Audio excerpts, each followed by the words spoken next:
Cancel culture is about canceling it. Up yours. Woke moralists. Up yours. Systematic bullying that's happening. And they believe that they did that. Cocaína.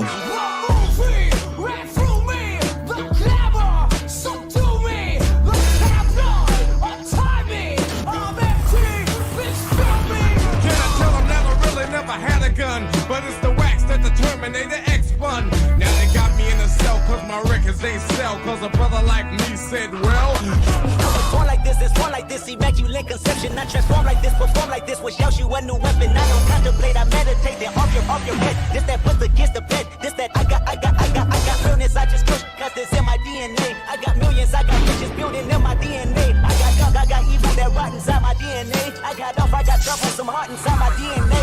They seem animalistic is what I mean. No, they're worse than animals. The woke mob, they ruin everything. They stopped Ben Shapiro from going to events and speaking. They stopped Ann Coulter from doing it. I will never surrender even a single inch of ground to a pitchfork mob. You never cave to the mob. We will never bow to the mob. Ever. No matter what. Do you see the final expression of cancel culture in terrorist groups like We'll see who cancels who.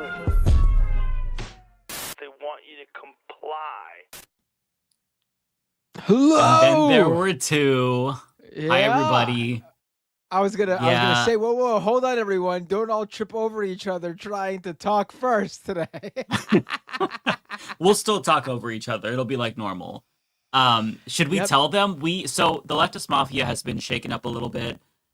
We decided to do a coup, and we kicked David, Ariana, Rebecca, and Lance all off the show permanently. So right, it's not the Leftist Mafia anymore. It's the leftist small group of people.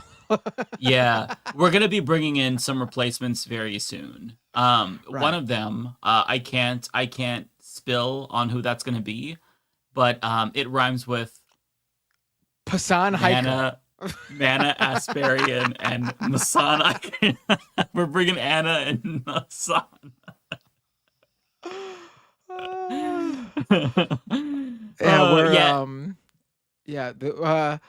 Just switch the first two letters. Switch the first letter of the first name and the first letter of the last name, and it'll give you a little hint of who's joining us. Ready for this one? Chris Cuomo.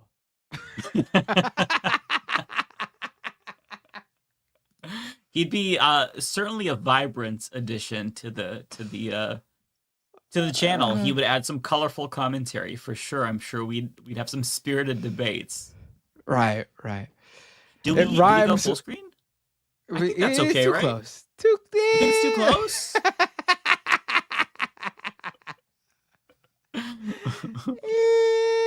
No. I kind of feel like it's okay, but that's it doesn't fine. matter That's to me. fine. It doesn't matter to me. I could get up close and personal with all. Just because there's so much like blank space, since there's only two of us, that it kind of irks me. I'm not sure what it is. Maybe it's my OCD. I'm not sure, but I'm fine with it. I'm fine with it. Okay. Well, there's still some great stuff to talk about today. Usually this is more of a doom and gloom podcast, at least from my perspective. But there was some good news last night or yesterday because there were 27 senators that voted against sending aid to Israel, which is now a record high, which is very, very encouraging to see. It should be 100% of Democratic senators.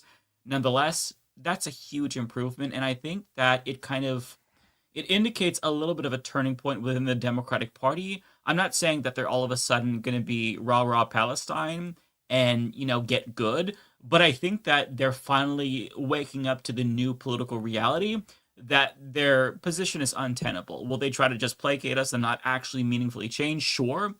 Nonetheless, I think that this is a positive sign. What do you think, Matt? Yeah, no, I think that's definitely a a step in the right direction. It's always good to see those ranks grow, and I obviously we have to continue to we as in people as a whole have to continue to advocate for this for their congressperson, whether it be senator or house member or whatever, to vote in this way. And it's certainly a step in the right direction. At the same time, I feel like we're seeing a lot of people who are rhetorically trying to act as if they've always been outraged about this. And I think it's important to not let people rewrite history, but at the same time, we need to advocate that they are welcome to finally get it right. If there are someone in power, especially, and them finally getting it right, could actually help stop, or at least apply pressure to stop what's going on, the genocide in Gaza, the starvation of innocent men, women, and children. Mm-hmm. Yeah, hopefully you can hear me. My headphones were going out. Oh They're no, dying, I heard but, you. Did you hear me? Okay, perfect. Yeah, I got most of what you said. It just died towards the end. But yeah, no, I agree. I feel like it's sad that it basically had to get so much worse before it got better politically. And that's really the sad part, is that even though there's so many people, I think, cynically and politically calling for additional aid now, it may be too late, because I talked about an interview from an Oregon doctor who was a physician in Gaza for several months. He just came back at the end of June, and he said, if you reach a point where you are not fed and you go hungry, it's irreversible. Like, your organs like start to auto digest, like the gut. I mean, lining it's auto-digests. already gotten to that point, and we should say that, like, at this point, it's not, they don't just need food there. Like, obviously food will help the Right. people who have not yet fallen into that category of the starvation and malnutrition, and they need doctors, because there are Yeah. people who are going to be so far deep into this that you can't just drop food to them. Like, they're going to need they're going to need IV. They're going to need the food to be literally inserted into their body via tubes. Like, it's not, Yeah. this is what happens when you suffer from this. It becomes more than just, I need to eat. It becomes a serious medical condition. Yeah, you need intensive care. You need a lot. So just like dropping aid, that's not gonna do much at this point for so many Gazans, and it's just or Palestinians in Gaza, I should say. And yeah, it's really gut wrenching to see, and it's nice to now hear so many politicians say how tragic it is to look at what's happening in Gaza. But the fact that they're doing it so late is really ridiculous. Oh, look who's David! here. David Dole. Uh-oh, we don't hear you. Muted. Yeah. Also, it looks like you are broadcasting from a 1980s tube television. Why is your... Do you see that too, Mike? Like, the quality looks like... There we go. There we go, yeah. It looked like Yeah. standard definition from, like, a tube TV. But it's Yeah, I fixed think now. you're muted, David. Yeah, we still don't hear you. Oh, it's maybe I can.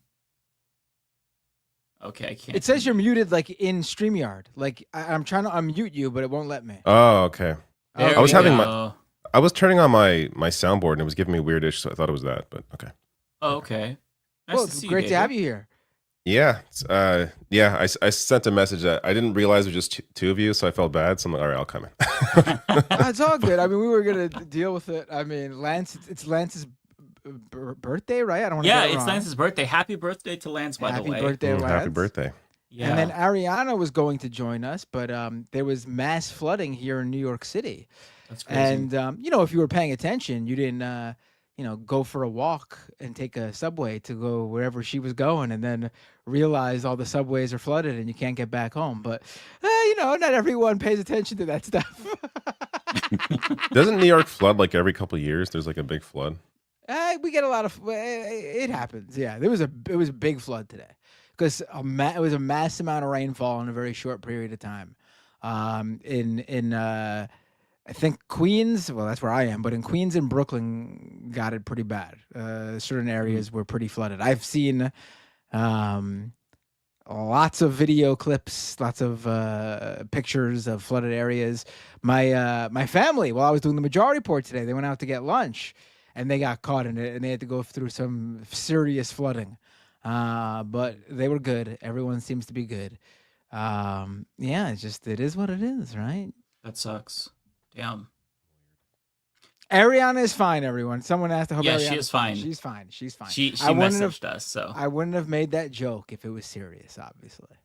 you probably would have. Let's be honest. No, like if she was like, I'm literally drowning in Park Slope or something, I would have been like, oh shit. I would not have made a joke. Well, that's good at least, but I have my doubts, Matt. Always the one to make inappropriate jokes. Unlike me, I always make appropriate jokes You are at the perfect. perfect time. Yeah. Yes, I would never say anything uncouth.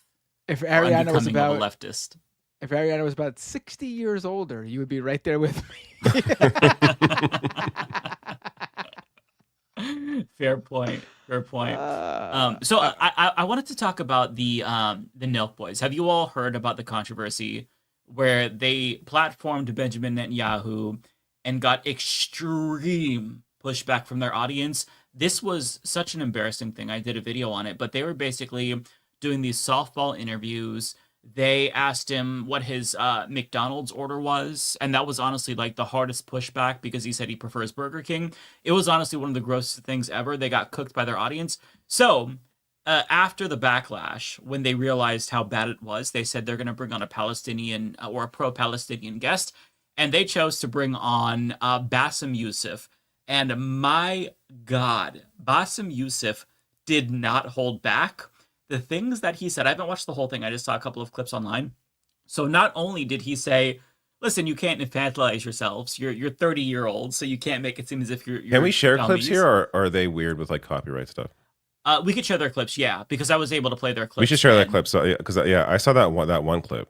Yeah, let's watch it. I don't even know what you good. guys are talking about. I mean, I do know about the You have it there? Boys interview with. I have it all ready to go. I know about the interview with Netanyahu. I know that they were steamrolled by their audience for it, thankfully. Right. And He even called them out for calling Zoran Mamdani anti-Semitic because one of the guys had said, yeah, that guy, Zoran Mamdani, he asked Netanyahu about Mamdani, and he said that anti-Semite. And Bassem said something to the effect of, where'd you get this information? And he said, oh, I saw it on X. So like They these just guys parrot shit. They're so idiots. fucking stupid. Like, Yeah. I hadn't even heard of these guys, and I guess that's my Same. blind spot until the Netanyahu interview, and they're apparently massive. I had come across them in 2021 when I was reporting on the mass amount of influencers scamming their fans with meme coins, like their own meme coins. And the Nelk Boys had at the time been one of the rare big influencers to criticize the practice of influencers doing that. And then shortly after they did, they criticized, and like a couple months after I wrote I put out my reporting, they launched their own meme coin. Seriously? Well, that's not the worst thing about them, believe it or not. So I did not know a lot about them after their interview with Netanyahu. I looked into them, and apparently there's more than just the two Nelk Boys. It's like a rotating cast. And there's another Nelk Boy called Steve Will Do It, and he actually did a podcast with some other guy. I'm not sure if he's part of the Nelk Boys cinematic universe, but Steve Will Do It admitted that he is into bestiality. Not into bestiality. I should be more charitable. He admitted that he jerks off his dog.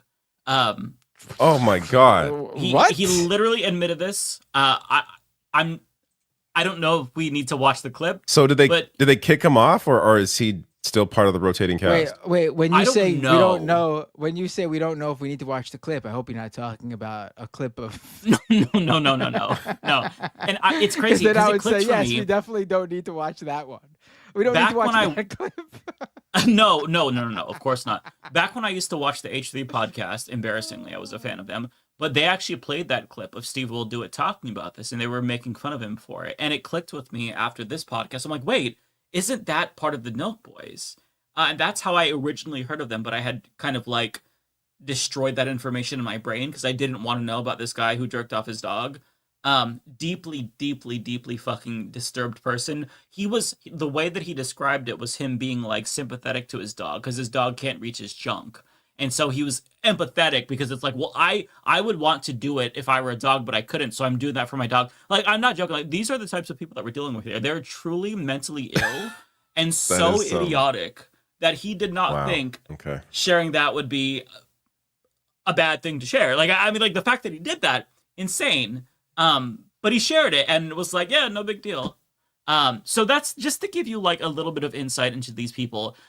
We're not dealing with normal human beings. We are dealing with subhuman degenerates who suck off war criminals. We should call them the milk boys because they milked Netanyahu's dick. But thankfully, they got cooked by Bassem. I'm not sure what this clip is. This was shared by somebody who just said that they got cooked. It's like general stuff. But I have specific clips if they don't address like the Zoran portion here. But I'll just go ahead and press play. We should have grilled him 50,000, 100,000 times harder, but something we can't get back, and we'll probably always regret Of course, that, but I know you can't get back this like trip in Israel, but I'm just telling you, this was like part of a much bigger propaganda effort, right? And a country that spends $150 million on its image, they are covering something. They when they spread all of these propaganda, it's like, we're not starving people in Gaza. You understand that this conversation has been happening for 2 years. First of all, I'm not absolving you from your trip. You guys are not little kids. You are fucking 30 years old, right? People in your age have families and they have a career, and you need to stop. I'm just saying this because you're my little brothers, but you're not little, right? You need to stop infantilizing yourself. It's like, we're just stupid people doing stupid stuff. You're 30 years old and you need to be aware of what's happening in the world, and that your reach and your platforms mean something and it affects people. And I think the biggest reason why people were so upset for you, not because you brought someone and you didn't contest him, that it is the talking point that he used is the same talking points that have been used for 2 years to kill thousands of people, right? So, I mean, and part of the reason why people were so angry is that, forget even if you don't know anything about the conflict, there was like a total lack of critical thinking. Yeah, there's more to this, but how great. like what did they think the response to this was going to be? I don't understand why. Like, what did they think? Right. I'm trying to understand what did they. I don't think they thought that's the problem. But did they think? Did they think like they got because like their love of Trump, it would be the equivalent or something? Like they got. I'm sure their audience. Part of it was clout. They admitted it was clout. clout inadvertently. They were like, wow, you know, we used to do pranks, and now we've got this international leader on. And in a different clip, he says, we knew that he was controversial, but we were ignorant to what was going on in Gaza. And so it gets worse because one of them admitted that the questions were scripted. Like, they gave them a sheet of questions that they could ask, and they were like, well, you know, we deviated from... But, I mean, they very clearly did not deviate because they didn't ask him a single challenging question. The Burger King question was something they were given. Well, that might have been the only time when they deviated, right? but maybe not. Maybe they were, like, given this, and they were like, oh, yeah, this sounds totally good and above the board and something we should ask. Didn't the White House set it up? Isn't that what they said? It wouldn't surprise me if that... Yeah. The White House set it up. So like they're like they probably thought, oh wow, this is like so cool. The White House setting up this interview with this world leader. This is a big deal. They were just purely thinking about clout and like how cool it was to have a world leader. They didn't like, these people are fucking stupid. Like I right. That isn't to absolve them of what they did. It's just to like, you know, these aren't like evil people being like, we're gonna recycle Netanyahu's image, but that's what they did by being that goddamn stupid. Right. No, but also like I'm so happy that Bassem Youssef called them out for like their response. Like all these fucking guys, they do this shit. They fucking get the audience, they get the platform that they have, and then they fucking do shit like this that goes well beyond what they're able to do, but they just do it because it'll get them attention. and they fucking shrink into this little fucking shy little boy type character. We're like, oh, we're just stupid. Like, what are we supposed to know? I'm just a small bean, ooh. I didn't know any better. It's insufferable. Also, but like this even extends to like them being 30-year-olds with a fucking prank platform. You're fucking 30 years old. Well, they were doing pranksters. fucking pranks. They've Like, grown up since then. Oh, please, yeah, grown up and done, Clearly. yeah. I mean, I hate this shit, man. I seriously think these people are scum of the earth. I think people like this, all these fucking influencers who fucking got careers doing shit like this, are scum of the earth, the lowest of the low. And what's funny is that this actually backfired in a way for Netanyahu as well, because he doesn't have the riz. He's deeply unlikable, and they got so much heat that in a stream that they did on Kick after the interview went live, they said, oh yeah, it made sense because one of the commenters said, and I'm paraphrasing, one of the commenters said that it's as if you interviewed the modern day Hitler, and that made so much sense. I didn't think of it that way. So I mean, like, not the best thing you want to hear if you're Benjamin Netanyahu. Didn't go over swimmingly because the obvious attempt here was to win over younger people, younger men in particular, on the podcast circuit. So it did not work. But still, the fact that they tried to launder the reputation of a genocide heir, this is something that they should never live down. Like, they need to carry this shame for the rest of their lives. They have to be remembered for this because you cannot allow this kind of shit to happen. Like, if you are going to platform somebody who has murdered hundreds of thousands of people, you never get to live that down. I'm sorry. Also, like I don't believe they really fucking like care. Honestly, like the idea. I don't that think they do either. Like they have Bassem Youssef on. You know what this does for them? Like, it's great that he does it because I think it's important that he speaks to that audience. You gotta, you have to take it where you can get it, and certainly these guys have a large audience, but the thinking from these people, we know what they think. They just view this as, oh, even more content. Yeah. Oh, this will get us in. I mean, you see how this has benefited all these guys. These guys don't care. They have no introspection. They have no morals. And this goes for people like Logan Paul, all these guys. Everything to them is just another chance to make money, generate more views, get a larger audience. They don't give a shit. They have no shame. There's nothing like anything I just meant. There's none of it. There's none of it. They are. If I was a religious person, I would say these people are soulless because they truly have nothing in them. That there's nothing. Yeah, it's just opportunism and clout, and yeah. Okay, this is the next clip here. Like, if I start, you know what it is? I think some of the shit's so dark. Yes. That you almost don't want to believe it. Exactly. I think that's part of the problem. It's like that when you say something like that, my initial reaction is like, this is a conspiracy. I don't want to believe it. Not a conspiracy. I don't want to believe it because it's like, it's scary how fucked up that would be if it was true. You know what I'm saying? Yeah. And that's why I didn't want this interview to saying like, hey guys, you fucked up, you're terrible people, look what you did. And I didn't want to just chase every single lie that Netanyahu says because it's exhausting. I just wanted you to understand the level of psychopathy that this regime is.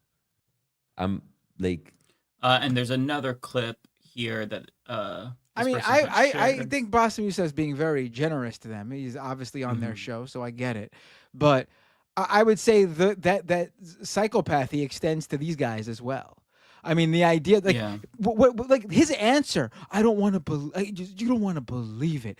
It literally, this is like something I could imagine a small child sitting next to Miss Rachel saying this to her, and her explaining what's going on in Gaza because she's fucking one. Yeah.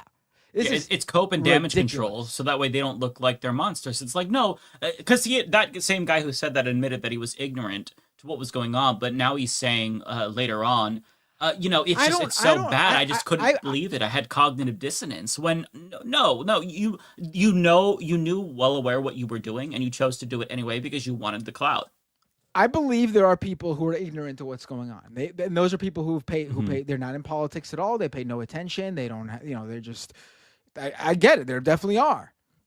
I would say if you have a fucking podcast or a show or a platform or whatever, and you endorse Donald Trump, did videos with Donald Trump, and then you're being given Netanyahu, and you fucking know who Netanyahu is, even just on a base level, like basic knowledge, You know enough. Give me a break. Please, to not know, to not be educated on the very basics of Israel is perpetrating, at least if you don't know what genocide is happening, Israel is perpetrating a horrific act on innocent men, women, and children in Gaza. It is absolutely impossible to not know this basic level stuff if you ever spend even a few minutes online, and it's especially impossible to say you don't know if you do any sort of current events related online show. Give me a break.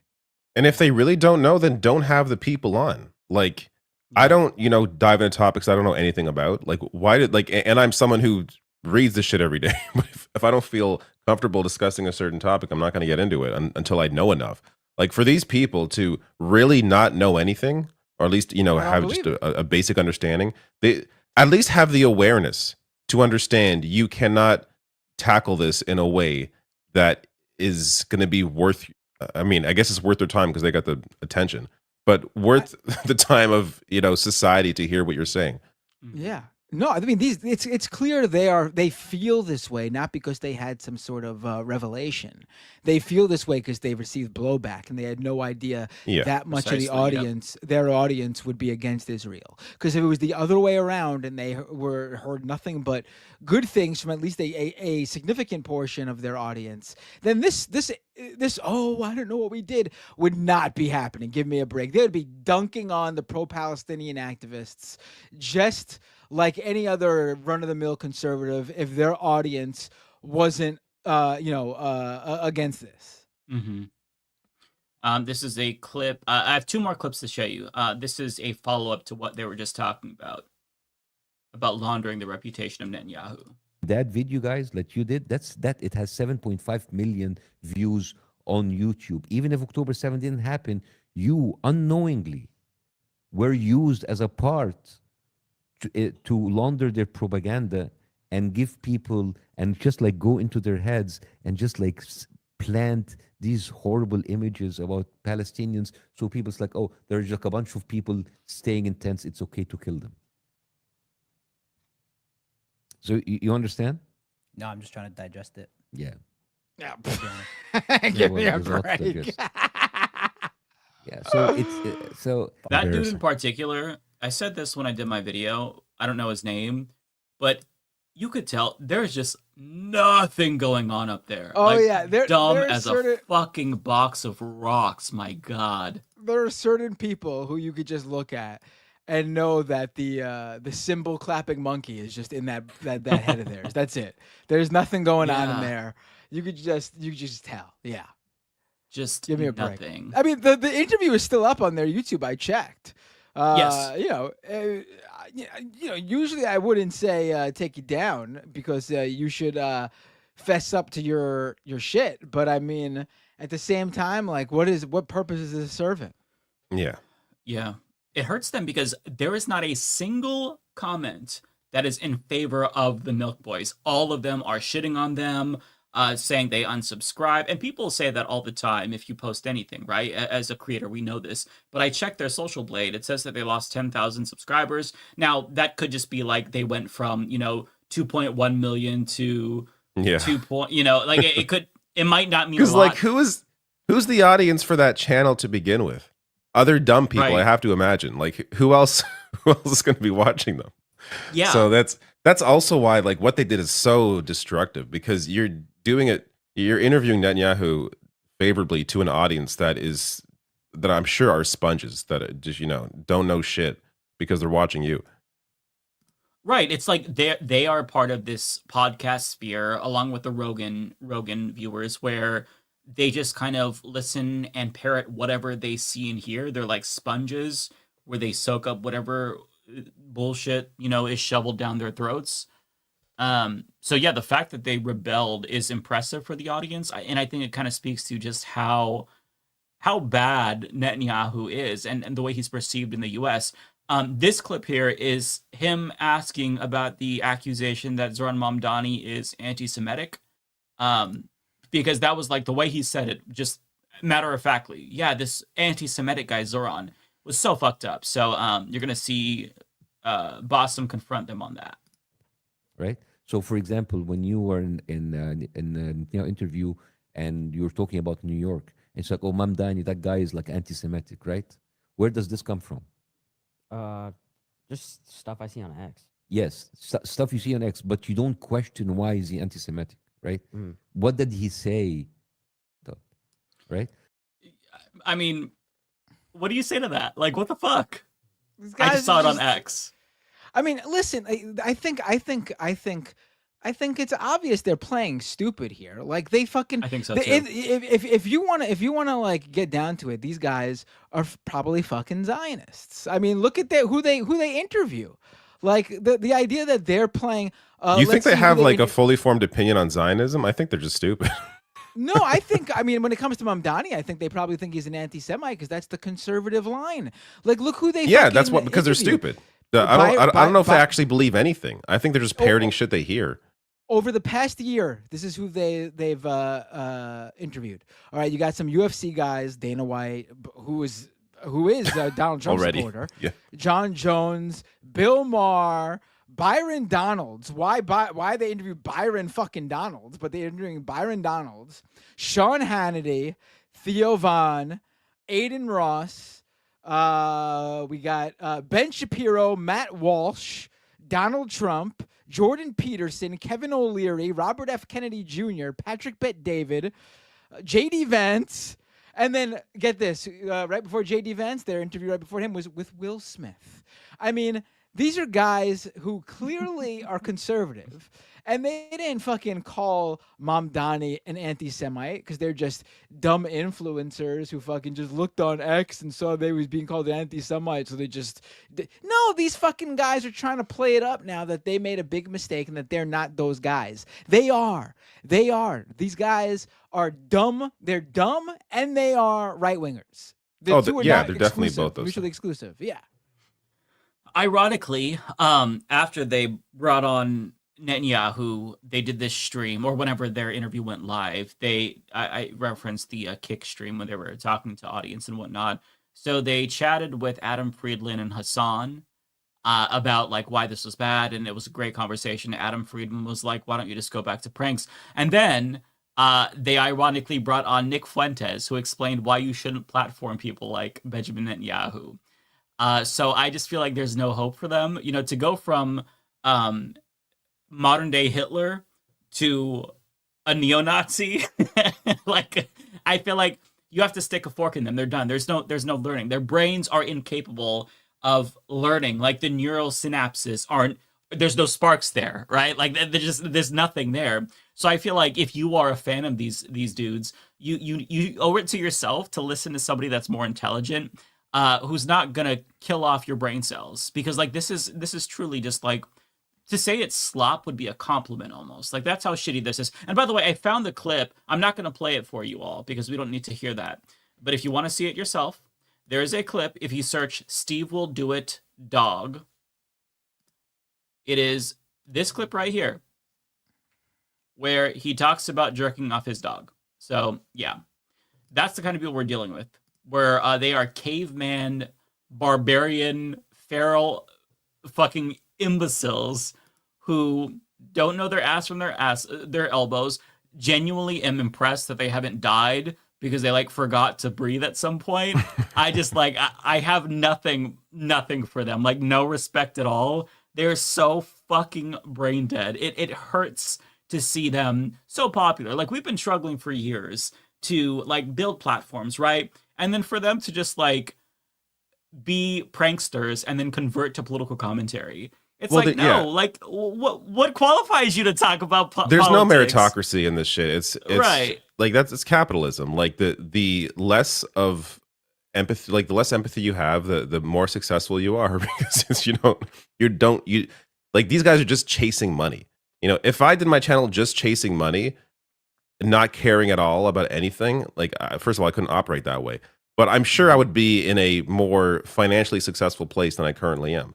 But I can't operate that way. That's not what motivates me. But if that's all that motivates you, and you have that drive, and in addition to that, you have people around you who are well connected and are able to bring you to where you are, which I'm sure these guys have people around. Like they aren't the ones setting up interviews with like Byron Donalds. Like, you know, other people are just doing those interviews. So that they have people around them that are doing a lot of the work. It's going to benefit you financially to be able to just operate in a way that you do not care about your impact. Yeah. Yeah, I totally agree. Like if you really just wanted to be a grifter, I think that all of us are smart enough to easily like ride that gravy train. I have it the easiest. I could just be like the gay, anti-gay, anti-trans individual. I would get invited on Fox News. I would have tons of views, go on Steven Crowder. But I think I care more about sleeping at night and making the world a better place. Like, we have developed ideologies and philosophies and goals for the world, whereas these people, everything is content. Like, if you can get clicks off of somebody suffering, they're gonna go for it. It's just there's too many people like that. There needs to be more of a meritocracy. We need to have standards. I feel bad like putting a caps lock word in my titles. Like that's how far gone I like, I have to like really mull it over. Like, does this really deserve to have should this word really be caps? Like that's the level that I'm at. So like I can't like these people that are just completely out of their goddamn minds. Just posting whatever the hell. Like it's without a second thought. It blows my mind that people can operate that way when they have that kind of platform.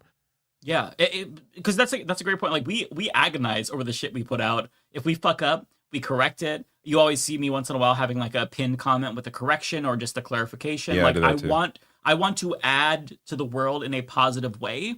And if I am not doing that, I will remove myself from like this space.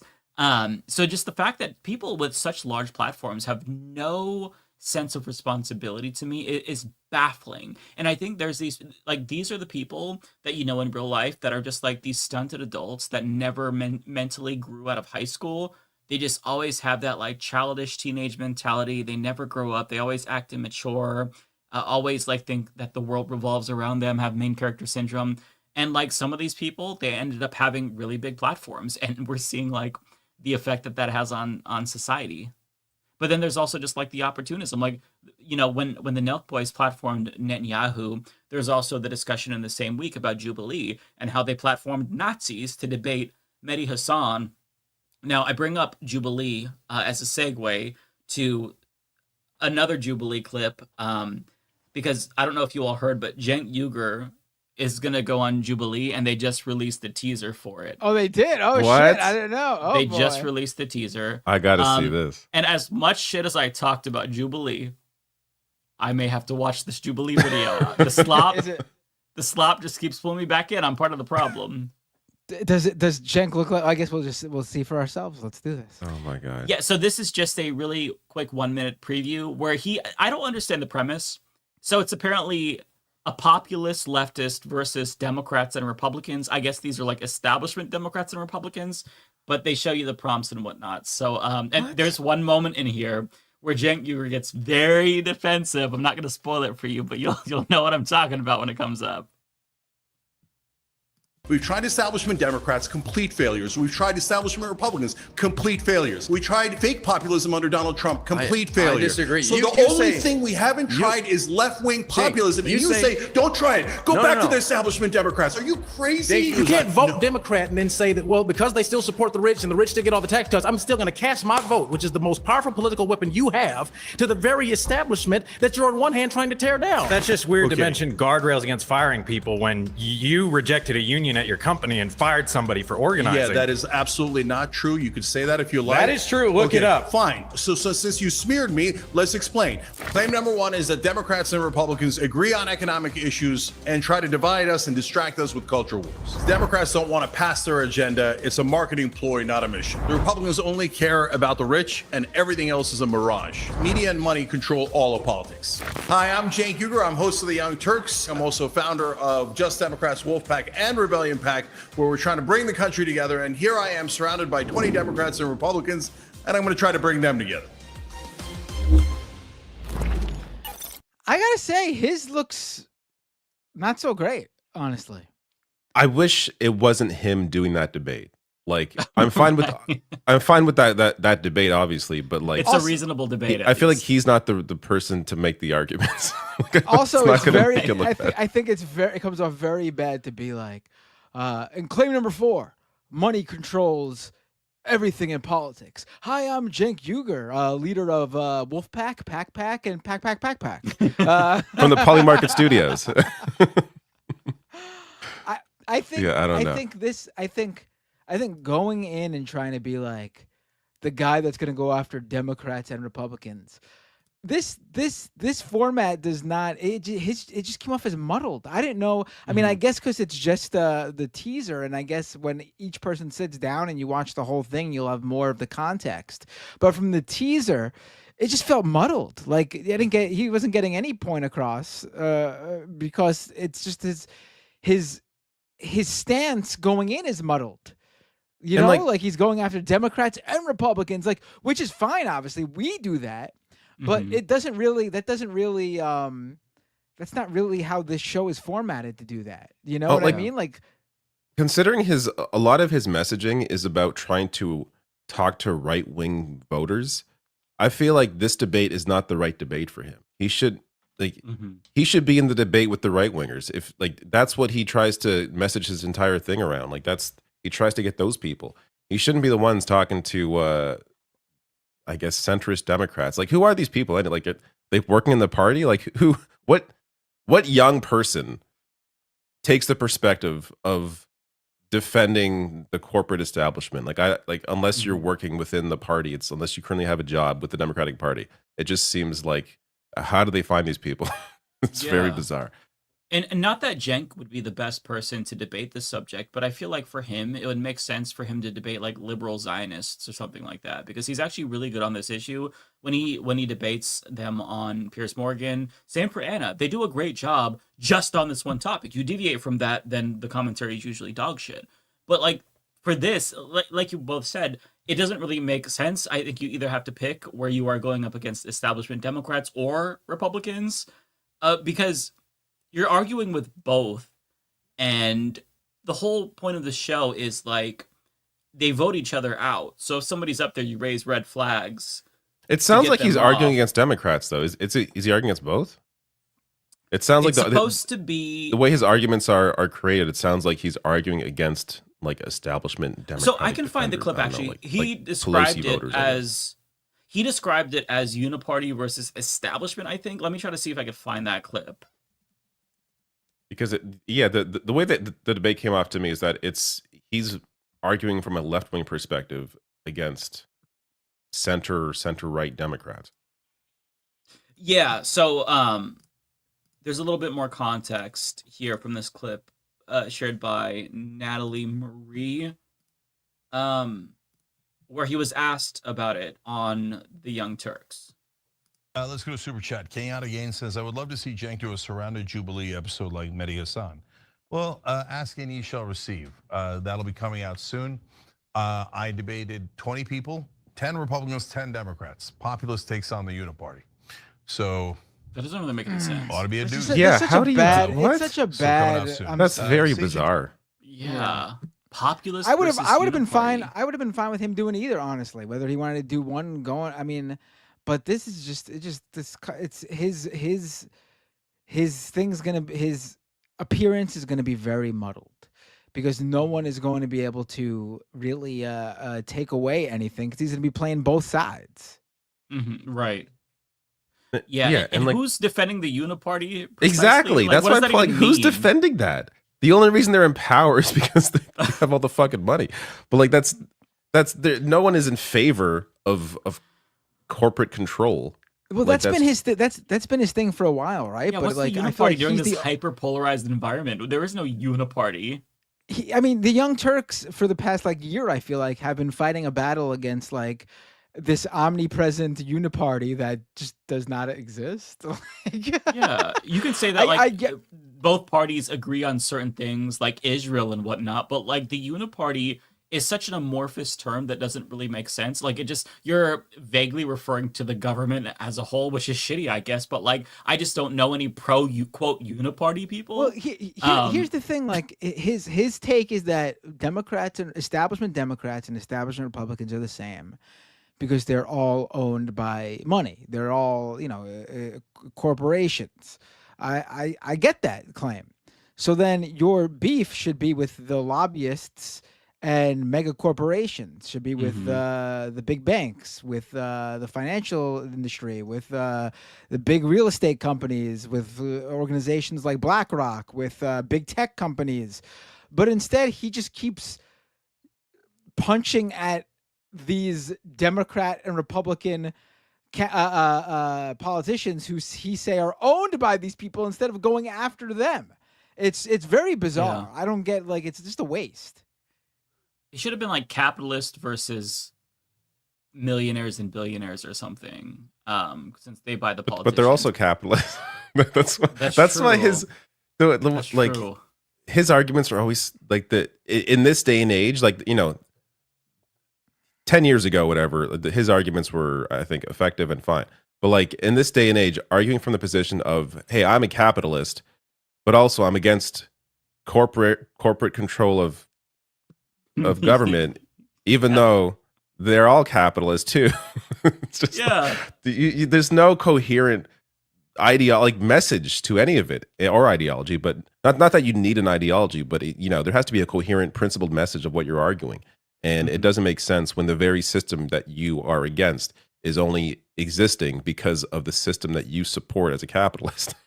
Right. Like, that's the logical conclusion of capitalism. Like, do you think that capitalism, like, just it stops once it gets to democracy? I just, it's a contradiction and a conflict that I don't think he's really grappled with yet. Because I don't think that him and Anna, the same way, I don't really think that they have any fleshed out political ideas. I think that they have goals and things that they want and policies they support, but I don't think they actually have like a cohesive vision of what they want the world to look like. I mean, maybe they do, maybe like social democracy, or like, I don't know, these days, maybe like conservative democracy. I'm not really sure what they want. But like, for me, like, I think like I have a very specific vision of what I want, whereas I don't know, based on their politics, that they have the same thing. And if that's the case, like, you can articulate like a coherent and like consistent politics, but it's very difficult. It's very difficult, which is why sometimes I think that like he gets off course and just sounds like contradictory and kind of stupid, to be honest. Yeah, I'm curious how this debate turns out, even though I don't like Jubilee and think they should go away. yeah, I'm on that train too. I'm on the fuck Jubilee train. What's funny is that, so I don't know if you all have heard of the Internet Comment Etiquette YouTube channel. Hilarious channel. The what channel? Sorry, I missed it. Internet Comment Etiquette. No. So it's not necessarily political, but sometimes he'll shit on conspiracy theorists and right wingers. But he actually did a video on Jubilee recently, and it's very, very funny, where he finds like the founder of Jubilee, and it's this guy who did a TED Talk about how he launched Jubilee, this digital media company, to just bring the world together.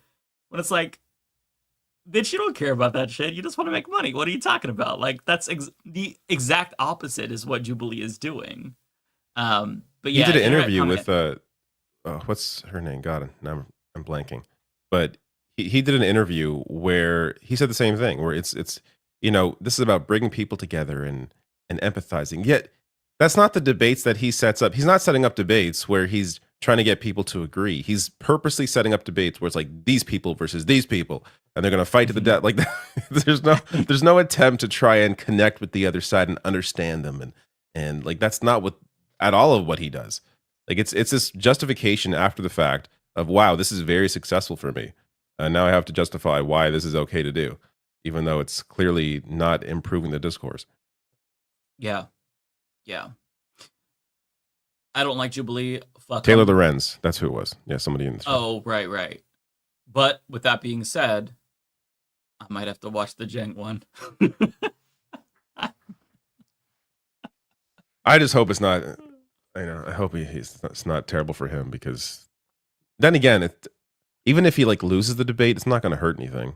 Nobody agrees with the other side, so it doesn't. The stakes are very low. I feel like you could go. Yeah, to it's a very low debate, stakes debate for get sure. your cheeks clapped, and it doesn't matter. Like It wouldn't matter your at all. followers will think that you destroyed the opposition. It literally does not matter. It's a blood No. sport where everybody's a winner essentially. It just depends on who's watching, right? Yeah. So there was other shit that happened this week. I don't know if you saw Pete Buttigieg. I did a video about this today. And Pete Buttigieg decided to be the latest Democrat to throw trans people under a bus on NPR. I tweeted about this, and I had so many people in my comments, namely transphobes, of course, and conservatives and TERFs, calling me homophobic for attacking him. But there were liberals who were like, oh my God, you're taking him out of context. That's not what he said. The actual video of him talking about trans people is exponentially worse. So he doesn't just say that there's serious fairness issues with trans athletes in sports, all 5, literally just 5 in the country. But he says he misgenders them. It's subtle, but he misgenders them. He says it boys in girls sports. So he calls trans girls boys.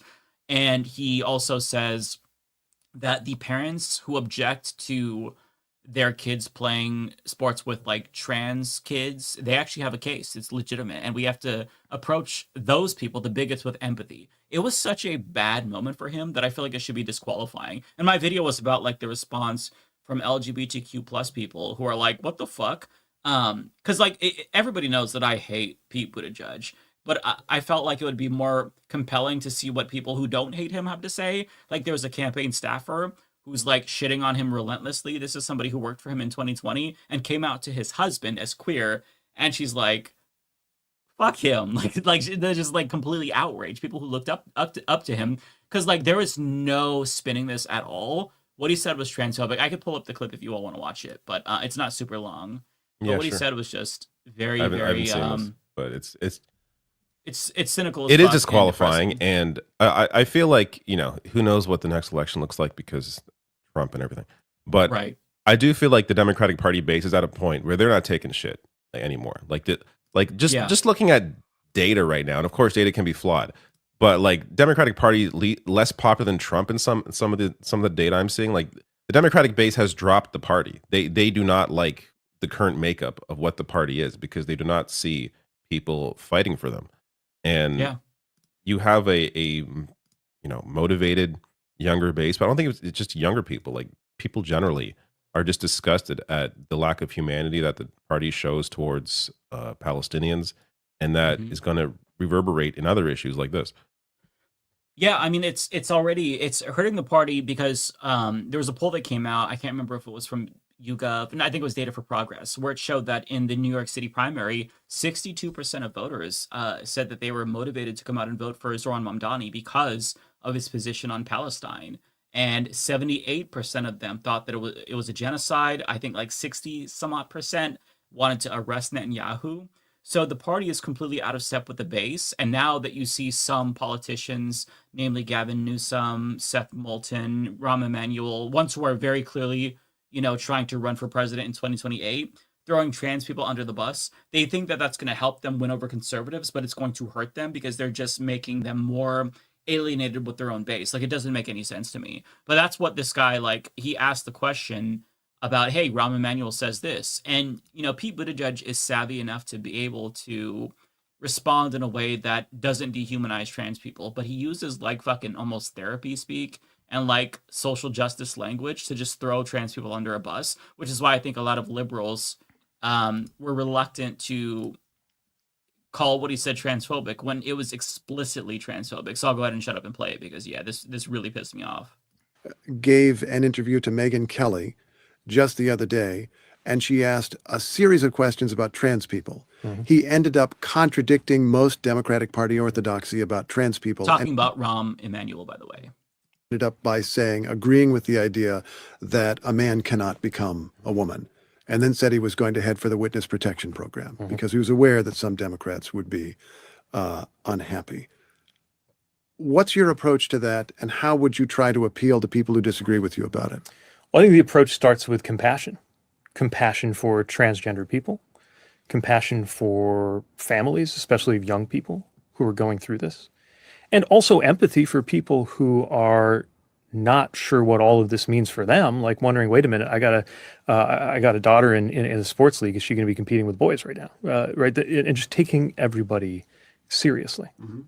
And I think when you do that, that I don't does know if call. you got it. Is she going to be competing with boys right now? Misgendering trans girls. So I think On a chair. question some of the I will past- say, like, what are they talking about though? Like, I don't like who I am a father with daughters, and one of my daughters plays sports. She plays soccer. And obviously, at this age, they openly do co-ed playing, boys and girls playing together Right. on the same team. I'm not concerned with her playing with boys. And I coach my son's team. He's 10 years old, and they are still co-ed as well. And I believe they play co-ed until, as long as they're still in school, until high school, I believe. I have no qualms. The girls on the team are just as good, if not better than the boys. They are just as tough. They're just as strong. They're just as physical. I don't get that. Like, unless we're talking about like MMA or something, which maybe I could understand, but there are trans people in that sport too who could obviously hang. I don't like these non-contact sports. What is the concern about? Like, what are you concerned that it's just girls- propaganda. It's propaganda that's been drilled by the right wing over and over and over again, where people feel like they should be concerned because they're being told they should be concerned. So he's essentially saying that we should have empathy for people who have been propagandized, I guess, is how it's coming off. But it's just, you have to acknowledge the propaganda of it, I think, before anything else. Right. I Again, mean, I just there are don't. 5 trans students who are athletes at the K through 12 level across the entire country. Just 5. By like the way that Republicans talk about it, you would assume there were thousands, but there are 5. Just 5.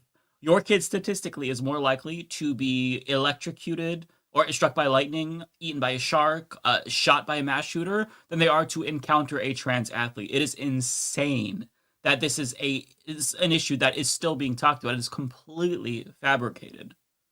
It's just like there's no like. Is the concern that they're not going to get the opportunity because like to excel and like become like signed to the majors, whatever, baseball, whatever. I mean, I guess soccer.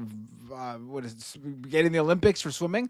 Like, do they not get that like win losses of a team don't really matter to scouts? Like, scouts are looking at your child's individual talent. Like, there's great players on bad teams, and like you don't think the professionals in that in those industries know that and scout based like, so what, your daughter plays in a league with a trans person? I don't see how that matters. It's just a way for you to be bigoted, honestly. Yeah, there's a little bit more here of this. Orthodoxies in my party, for example, around sports, where I think most reasonable people would Let me go back a recognize little bit. sports league. Is she going to be family for them? Like wondering, wait a minute, I got a daughter in a sports league. Is she going to be competing with boys right now? Right, and just taking everybody seriously. And I think when you do that, that does call into question some of the past orthodoxies in my party, for example, around sports, where I think most reasonable people would recognize that there are serious fairness issues if you just treat this as not mattering when a trans athlete wants to compete in women's sports. Meaning the parent who's complained about this has a case, in your opinion? Sure. And that's why I think these decisions should be in the hands of sports leagues and school boards and not politicians, least of all politicians in Washington. Now, as I said in my video, if you watch my video, everybody check that out. What he's saying here is a complete cop-out, because if you take a hands-off approach, you're conceding ground to the right, because the Republicans are taking a hands-on approach. Like in Kentucky, I give the example of Fisher Wells. This is a 12-year-old trans middle schooler, and she really wanted to play hockey with her friends, but there was no hockey team. So she created a hockey team at her middle school. She got her friends to sign up. And they formed a team. She was playing on it. They were all excited. It was like a social thing they did. And Republicans in that state banned her from the team that she helped to create. It is one of the most insane things ever. She literally testified before the Kentucky legislature and said, hey, I made this sport. My friends want to play with me. I am the reason why we're playing hockey. There was no interest in the sport, but I got them interested in it. And they voted to ban her.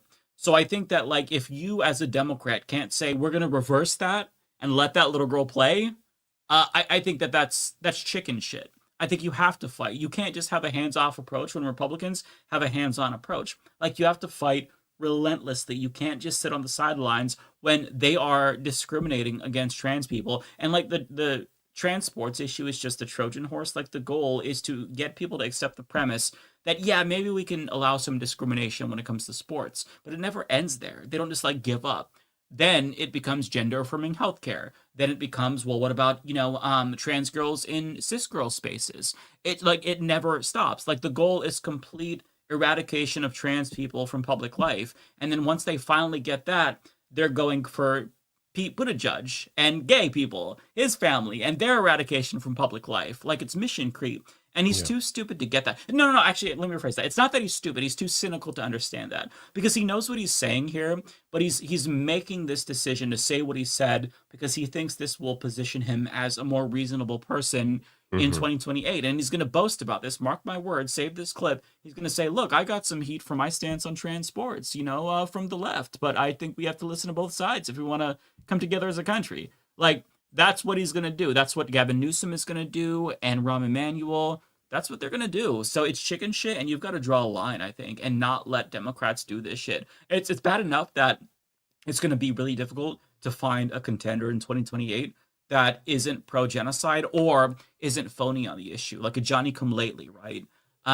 So we also shouldn't have to worry about them being anti-trans. Like, this, what the fuck is the point of the party at this point if all the reasons for, like, harm reduction go out the window? If they're not good significantly anymore on social issues, and if they're like complacent with the genocide, then what the fuck is the point of even voting for them? Like, they're going to turn so many people off and create so much voter apathy that it's going to hurt them even more. And there's a reason why they're at their lowest point in 35 years. It's because they have alienated the base. And I just don't understand it, because Republicans, they would never do this. They don't give a fuck about winning over moderates. You never see them try to pander to liberals or centrists. They just say, yeah, fuck everyone. We're going to throw fucking immigrants into a blender and you're going to deal with it. Fuck you. Fuck, the left. They're the enemy of the people. And then they win. And they win their fucking election. They win. Exactly. It's so frustrating. Right. Yeah, I mean, there's for some reason Democrats think this is something they have to capitulate to. I think part of it is like the idea that, like, in politics, I guess, or like in general, like mainstream society, we feel like we need to sort of kowtow to parents' demands, right? I mean, we feel like, oh, but the children, for the children. And, I obviously bring my kids up in like examples to like make points, but I'm not one of those people. Like, if you're a parent, I'm sorry, you don't get like special rights because you have kids.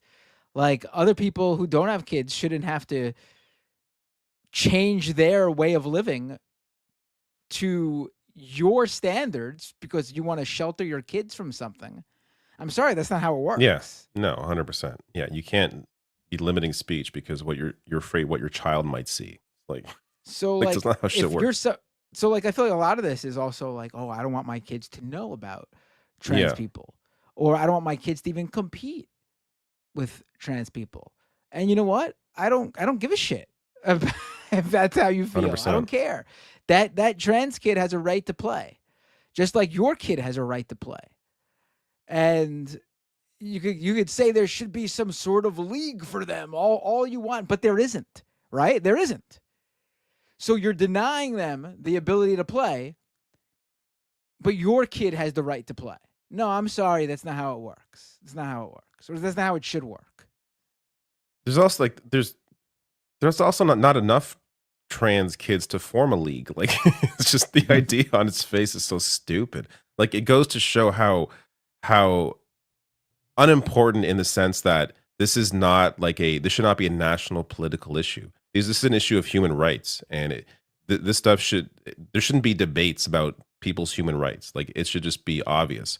But they make massive issues out of what effectively is such a small minority of people, because it's so easy for them to develop a messaging campaign around that while ignoring actual like economic issues and anything else. Yeah.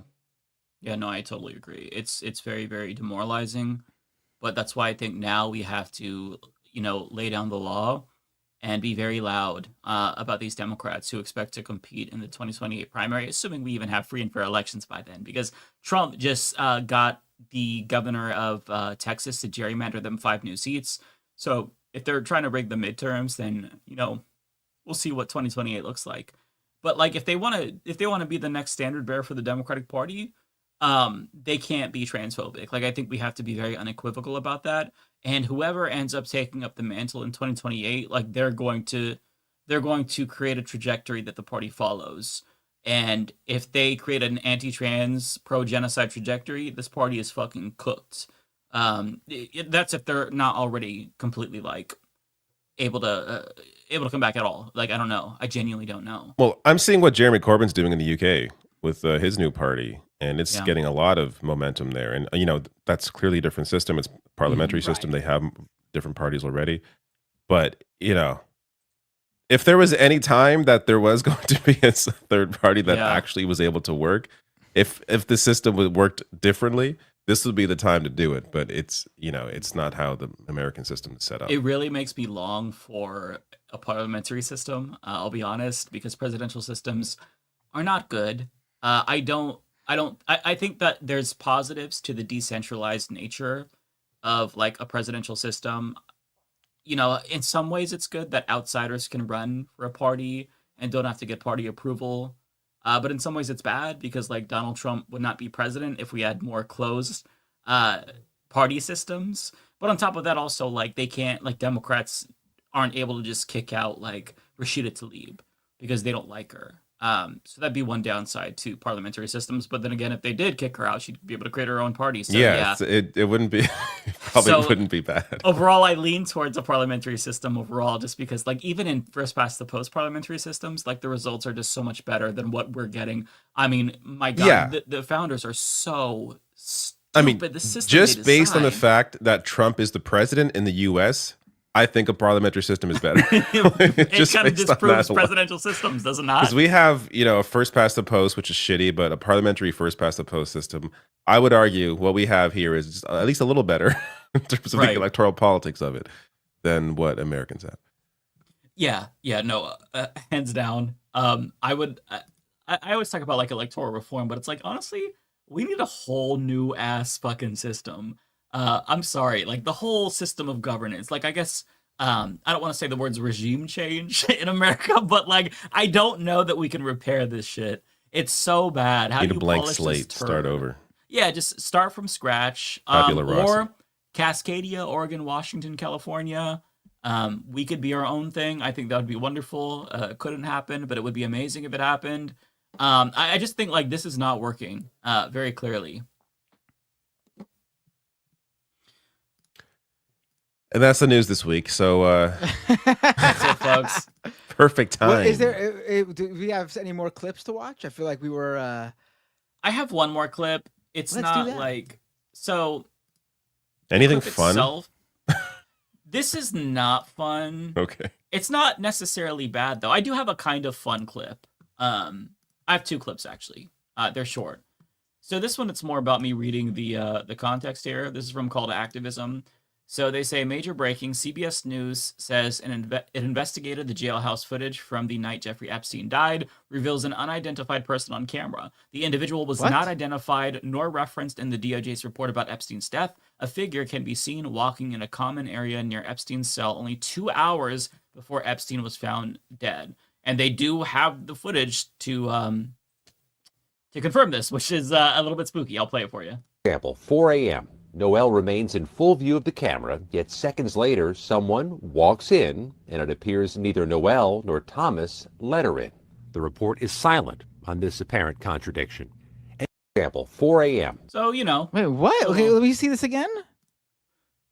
Noelle remains in full view of the camera, yet seconds later, someone walks in, and it appears neither Noelle nor Thomas let her in. The report is silent on this apparent contradiction. What? So is that the person with the shank? Like, I mean, it begs the question, right? This is not helping the theory that Epstein suicided, because I feel like the more that we learn about this, like the missing minute and shit like that, it's just fueling so much more speculation. And I feel like the way that Trump's administration has handled this is honestly like a masterclass in how to create the strongest, loudest Streisand effect ever. Like it's insane to me. Well, like he picked like two of the craziest right wingers on this issue in terms of like their obsessive nature around it, like Dan Bongino and Kash Patel. So as a way, like I think in his mind when he did that, it was like a way to kill the story because hey, he chose these people who are most adamant about this, and now they're going to bury this and say it's nothing, and it's going to be the end of it. But it actually had like the opposite effect because there's so many videos of them talking about this and all the inconsistencies and everyone else talking about it that it just became even a bigger issue. Right. Very, very great job, Donald Trump. And the way he talks about it too is crazy. Like he talked about how he never had the privilege of going to Epstein's island. But of course, you know, he was invited because he doesn't. Can you imagine if Joe Biden said that? Jesus Christ.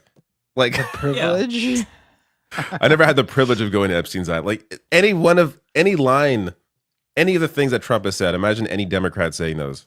Like it just. And what would possess you to describe an island where you knew these sex crimes against minors was being committed? What would possess you to describe it as a privilege? Privilege. Go there? Like who instinctively uses that word not once but twice, mind you? That is insane to me. That is insane. I just don't understand how. So there's a poll that 46% or something of the country thinks that he's guilty of Epstein-related crimes. I don't understand how 90% of the country is not like this motherfucker is guilty as shit. Because the way that he talks, like, I'm sorry, this is conjecture, of course, but like you are the guiltiest person in the history of guilty people. Are we still talking about this? Why are we still talking about this? This is like, he doesn't know how to play it cool. Like the most obvious attempt to deflect. This is like it's insane. And like, look, I am a terrible liar. But like, I know that if I didn't want somebody to think that I did something, I would certainly not make it seem like I wanted them to shut the fuck up about their accusation. I would just know that that's probably not a good look because it would be sussy to me, right? It's just, wow, he does not know how to play it cool. It's wild to me. But like, he's always gotten away with this, like with everything based on how he talks like this. Like, but when he was asked about, you know, his favorite book, and it was the Bible, and he can't name a verse from it, or like he just, you know, but he likes all of it. All of it's great. Like he's just been able to, like, it's been so obvious to people who just are, I guess, not stupid. I'm trying to be like not elitist about this, but how do you not know Trump is full of shit all the time? Like how do you not know he's such a narcissist? How do you not know he's always lying? It's so obvious that it just it's got to be the lead in the water. Like there has to be another reason for why people are feeling or are not able to see what they're seeing. And it's so much worse now that he's in cognitive decline. I think that like he just doesn't have the riz. He's not able to finesse his bullshit anymore. That's it's twice you've used the riz now. I'm a Zoomer, so you know, forgive me for using slang that you boomers can't keep up with. So there's one more video. This is very, very short. So, and this is all that I have for clips. The well is dry after this, but it is of. So this person here says, horrific, an FSU student was attacked at the gym for wearing an IDF shirt. Attack is they weren't attacked. A Jewish student at Florida State University was just working out when a woman saw his IDF shirt and snapped. She screamed in his face, called him a murderer, and got physically aggressive before being kicked out. This is Jewish life on campus. No. He was wearing an IDF shirt. He is basically condoning murder. Like, if somebody was wearing a shirt with a swastika on it, I would expect somebody to be like, hey, fuck you, because that's what I would do. So, no, this is not somebody just sitting there being Jewish. They were wearing an IDF shirt. That context changes this completely, but says school is where students should focus on their education and growth, not to be constantly on guard to avoid becoming the next victim of a hate crime. Bro, okay. Here's the clip. It's very short. Fuck Israel, free Palestine, put it on fucking Barstool FSU. I really don't give a fuck. You're an ignorant fucking son of a bitch. Queen. Okay, so she gets Awesome. the Badass of the Year award. Yeah. The follow-up, unfortunately, is that genocidal Congressman Randy Fine chimed in. Oh, He said, boy. I've worked with the university. She has been suspended pending expulsion and barred from campus. In Florida, we don't mess around. And I love how this guy is clutching his pearls about this. So this week, he claims that he introduced a bill called the Thump Thump Act, which legalizes you running over pro-Palestinian protesters. He actually, this is on his Twitter account. I actually, you know what? Let me just pull up the fucking tweet. Y'all are fucked down there. Well, why do I even cover up American politics? You guys are like out of your minds. I'm done. There's no hope for us. It's just like it's over. There's no hope for us, David. There really is no hope. It's just absurd. Like it is. This is why I've taken like more breaks than usual. I just can't. Too many people in power down there are lunatics, like sociopathic loot. Like, how did that guy get into a position to be the position he's in? How did he win an election? Marjorie Greene Lunatic. Marjorie Greene condemned him. He's too extreme for Marjorie. And I could show you what she said.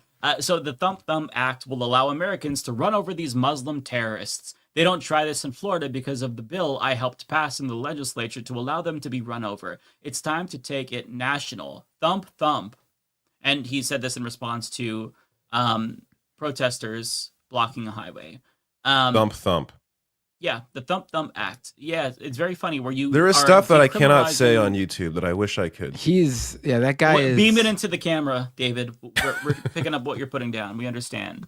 Unbelievable. Just the insane people you have in positions of power. Like, yeah. That guy would be too extreme for an extremist group here. Like, I'm not saying like we got issues, of course. We got lunatics. But like a post like that would be used as, Pierre Poilievre took a picture with this guy that once tweeted this, and now it's the congressman. Like, it's the congressman's tweet. Like, that's these are supposed to be fringe people that we never hear from except in bizarre circumstances. And this guy is Congressman Randy Fine. Like, what? It's like he should be a caricature in a satire about Republicans, but he's like, You can't satire that. And just for those wondering, I was not being hyperbolic when I said he's too extreme for Marjorie Taylor Greene. This is her condemning him for telling Palestinians in Gaza to starve, where she says, I remember the first time I met Randy Fine when he was a candidate before he barely won Florida's deep red 6th district seat, as we were being told he might actually lose the seat because the strong Trump district couldn't relate to him and didn't like him. He was telling me that he and his wife were looking forward to moving to Washington and he hadn't even won yet. I said to him that Washington isn't a good place to live and he should live in the district he will represent, the whole representative thing. But he was adamant that they did not want him to live in the district. And I thought, no wonder that district doesn't want to elect him. I can only imagine how Florida's 6th district feels now that their representative that they were told to vote for openly calls for starving innocent people and children. It's the most truthful and easiest thing to say that October 7th in Israel was horrific and all hostages must be returned, but so is the genocide. She notably, she's the first Republican to use this word, by the way. Humanitarian crisis and starvation happening in Gaza, but a Jewish U.S. representative calling for the continued starvation of innocent people and children is disgraceful. His awful statement will actually cause more anti-Semitism. And this is in response to AIPAC basically removing Randy Fine from their list. So this is where we're at, where we have politicians who are too extreme for Marjorie Taylor Greene. Too extreme for AIPAC. And too extreme for AIPAC. That's how low we've fallen as a country, just to put it in perspective to international viewers. That's America 2025, friends. We're doing great. What's happening with? I'm not following Marjorie Taylor Greene at all. Like, why is she on the right side? And is it just because she's anti-Semitic? Like, so I don't. I mean, interest align on Israel. Like, is that what? She's America first, right? So she doesn't like. But she's calling like she's empathizing with like but she is people in crisis. Yeah, like, I am. You know, I don't know what to make of it, honestly. yeah, I'm a little taken aback. Yeah, I think it's a little bit of multiple things. On one hand, I think that she probably is a tiny bit disillusioned and feels stupid at the fact that Trump has broken so many promises vis-a-vis Iran, vis-a-vis the Epstein files and whatnot. So I think that she maybe feels a little bit more unrestrained. On top of that, I also do think that she is motivated by anti-Semitism, and I don't like to, throw around that term just casually. But again, this is the Jewish space laser lady. She did promote these conspiracy theories before she was a member of Congress. So I would not necessarily say she's an ally to the movement. Wouldn't welcome her at a rally. But I mean, she's a member of Congress, so if she's going to vote a certain way, that's great. Not going to discourage that. Is it possible that she was really, really stupid, and maybe she's slowly learning, becoming a different person? I don't think she is that has possible the at this capacity point? to learn. Because after she said it was a genocide, you'd think, wow, she's turning a new leaf. No, she's like introducing a bill to ban chemtrails. So it's not like she's evolving. It's that I think she is trying to be, consistent. And she wants her brand to be, no, I really am America first. And I think it's because, and this is all just speculation, if there's ever, a post-Trump era in the United States, I'm skeptical at this point. I think that she wants to be a Tucker Carlson type person who's in that lane of, look, I'm real America first. I criticize Trump after Republicans are disillusioned with Trump, assuming they ever do grow disillusioned with him. I think that to me, it's a little bit cynical. I could be wrong. I have no idea what's in her heart. I know she's an evil person, so I'm always very skeptical of her motives. Mike, but with that being said, I won't I just want to share this. A reverse Fetterman, you say? Mike, we need you to look. We need you to look into Marjorie Taylor Greene's heart. You might get trapped. It's a very dark place. I mean, listen. By the way, I'm not she's say, voted I'm to not censure Rashida Tlaib. Did you all know that? She voted to censure Rashida Tlaib for saying "from the river to the sea" and called her anti-Semitic. This was a year ago. So that's a quick turnaround, right? It feels cynical to me. I don't know. I'm not going to say I give her credit, but No, I will never. say like she is seemingly on the correct side here of this issue. Yeah. And any Democrat that's looking at this and seeing where Marjorie Taylor Greene is, if you're not at the very least where Marjorie Taylor Greene is on calling it a genocide, then Bernie. you need to look into yourself, look within, and be like, what am I doing? Because with a lot of these right wingers who are critical of Israel, they are strictly critical of Israel. They typically don't care about the people on the other side of Israel's actions. But the way Marjorie Taylor Greene is talking and that response to Randy Fine, she's actually highlighting what Palestinians are going through. And she seems sympathetic, which is, again, not usually what we see. So, I mean, you're being outflanked by Marjorie Taylor Greene if you're not able to call it what it is. Mm-hmm. And even if she's just doing it for cynical reasons, it doesn't matter. She's correct objectively, regardless of how she reached that conclusion. And so I've got to say, it breaks my heart that Marjorie Taylor Greene used the G word before Bernie Sanders. That to me is painful. To his credit, he's been calling for weapons to be cut off for a very long time, but he was late to calling it a ceasefire. We were all criticizing him when he refused to do that. And now he still won't call it a genocide, which in my opinion is honestly really embarrassing. Because there's just no denying it at this point, and I think that words really matter. For him to not be on the record saying it's a genocide, which I think would make a difference, it's a missed opportunity, and it's a rare Bernie L. Yeah, and I want to make it clear again: this is not siding with Marjorie Taylor Greene. No, this is never. not giving her credit, even.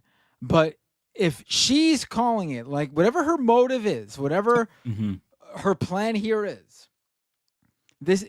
Still, with that being said, this isn't the typical "I just hate Israel." This is not the typical thing we see from the anti-Israel right. What she is saying. So I would be wary of, if I was a Democrat, of letting Marjorie Taylor Greene get ahead of you on this, because even if this isn't whatever her ulterior motive is, at the end of the day, who cares if she's calling out what's going on, and and you're not. Right.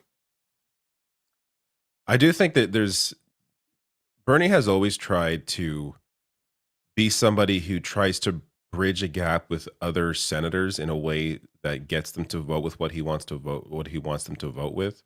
And looking at, like, I have to imagine Bernie knows this is genocide, just based on he's some scholars and human rights experts, and every single human rights organization, including ones now in Israel, have called it genocide. I really think this is him trying to triangulate on something, and senators not wanting to align themselves with somebody who is calling it a genocide, and trying to find votes in a way that can get something done without alienating those senators with AIPAC or whoever it is that they are afraid of alienating by working with Bernie on something regarding Israel. Like, that's what, because Bernie's not dumb. Like, he knows what is going on. So I have to think it's purely out of political maneuvering that he's doing this. Now, I don't think that's the right call, but he knows better. He has to know better. I mean, it's possible, but you could also make the point that, it would be better political maneuvering for him to call it a genocide, because that creates a bigger sense of urgency, because it's not like, he's too, he's saying it too soon. I mean, you have two human rights organizations in Israel who are now calling it a genocide. All the international organizations, Human Rights Watch, Holocaust scholars, genocide professors are calling it a genocide. So the consensus has already been determined. And so I feel like now is the time to stop being afraid to use that word. And he says, oh, it's a legal term and whatnot. But, like, Bernie, legally, this is a genocide. And you don't have to wait 10 years, 20 years to come to that conclusion. It was inevitable, not inevitable, it was obvious last year. So the fact that now you have the legitimacy from scholars and international organizations and Israeli organizations, now is when you really shouldn't be afraid to use it. So it's just, I don't know what his reasoning is. I agree with you. I think he knows it's a genocide. It is frustrating. It is frustrating. Having said that, though, so long as he continues to push for these votes to cut off aid to them, like the policy substance, like the material difference you can make, it does matter. I just wish that he would adopt the language, because it's true. Like, I feel like the truth matters and words matter, and this is exactly what it looks like. It's a genocide. I said on the Majority Report earlier today, when we were talking about this very thing with Bernie, and I had said, like, Bernie is this weird opposite of the phrase, practice what you preach. He's doing the opposite. He's practicing, but he ain't preaching. Like, he's actually doing the right actions. Yeah. But when he has to speak out about it, he's not good about it. But that goes to my point. I think that's Yeah. I don't think he's viewing himself as somebody who can move the public discourse on something. I think he views himself as somebody who works within the walls of Washington and has to work with these fucking senators who are ancient and all out of their goddamn minds. And he has to placate them if he wants to get their votes on amendments. Like, that's, like, he was known as the Amendment King because that's how he operated. He didn't operate through, getting support for his bills necessarily. It was all through the stuff that he brought up and worked with both parties on as an independent. And he's trying to maintain that in the face of a genocide, and it's put him in this weird position. No, yeah, I mean, he's good when it comes to actual action in terms of the bills that he puts forward and everything. But he's just being so, I don't even know how to describe what he's just being wrong. He refuses to sort of come to terms with it too. Like, it's frustrating. It's also frustrating that he keeps framing it as Netanyahu's war crimes and not Israel's. Yeah. Like, he's trying to, I guess, like, remove culpability from Israel, as if things would be different if Netanyahu weren't in charge. Like that's a mentality that's so like antiquated at this point, and it's frustrating to see him do that.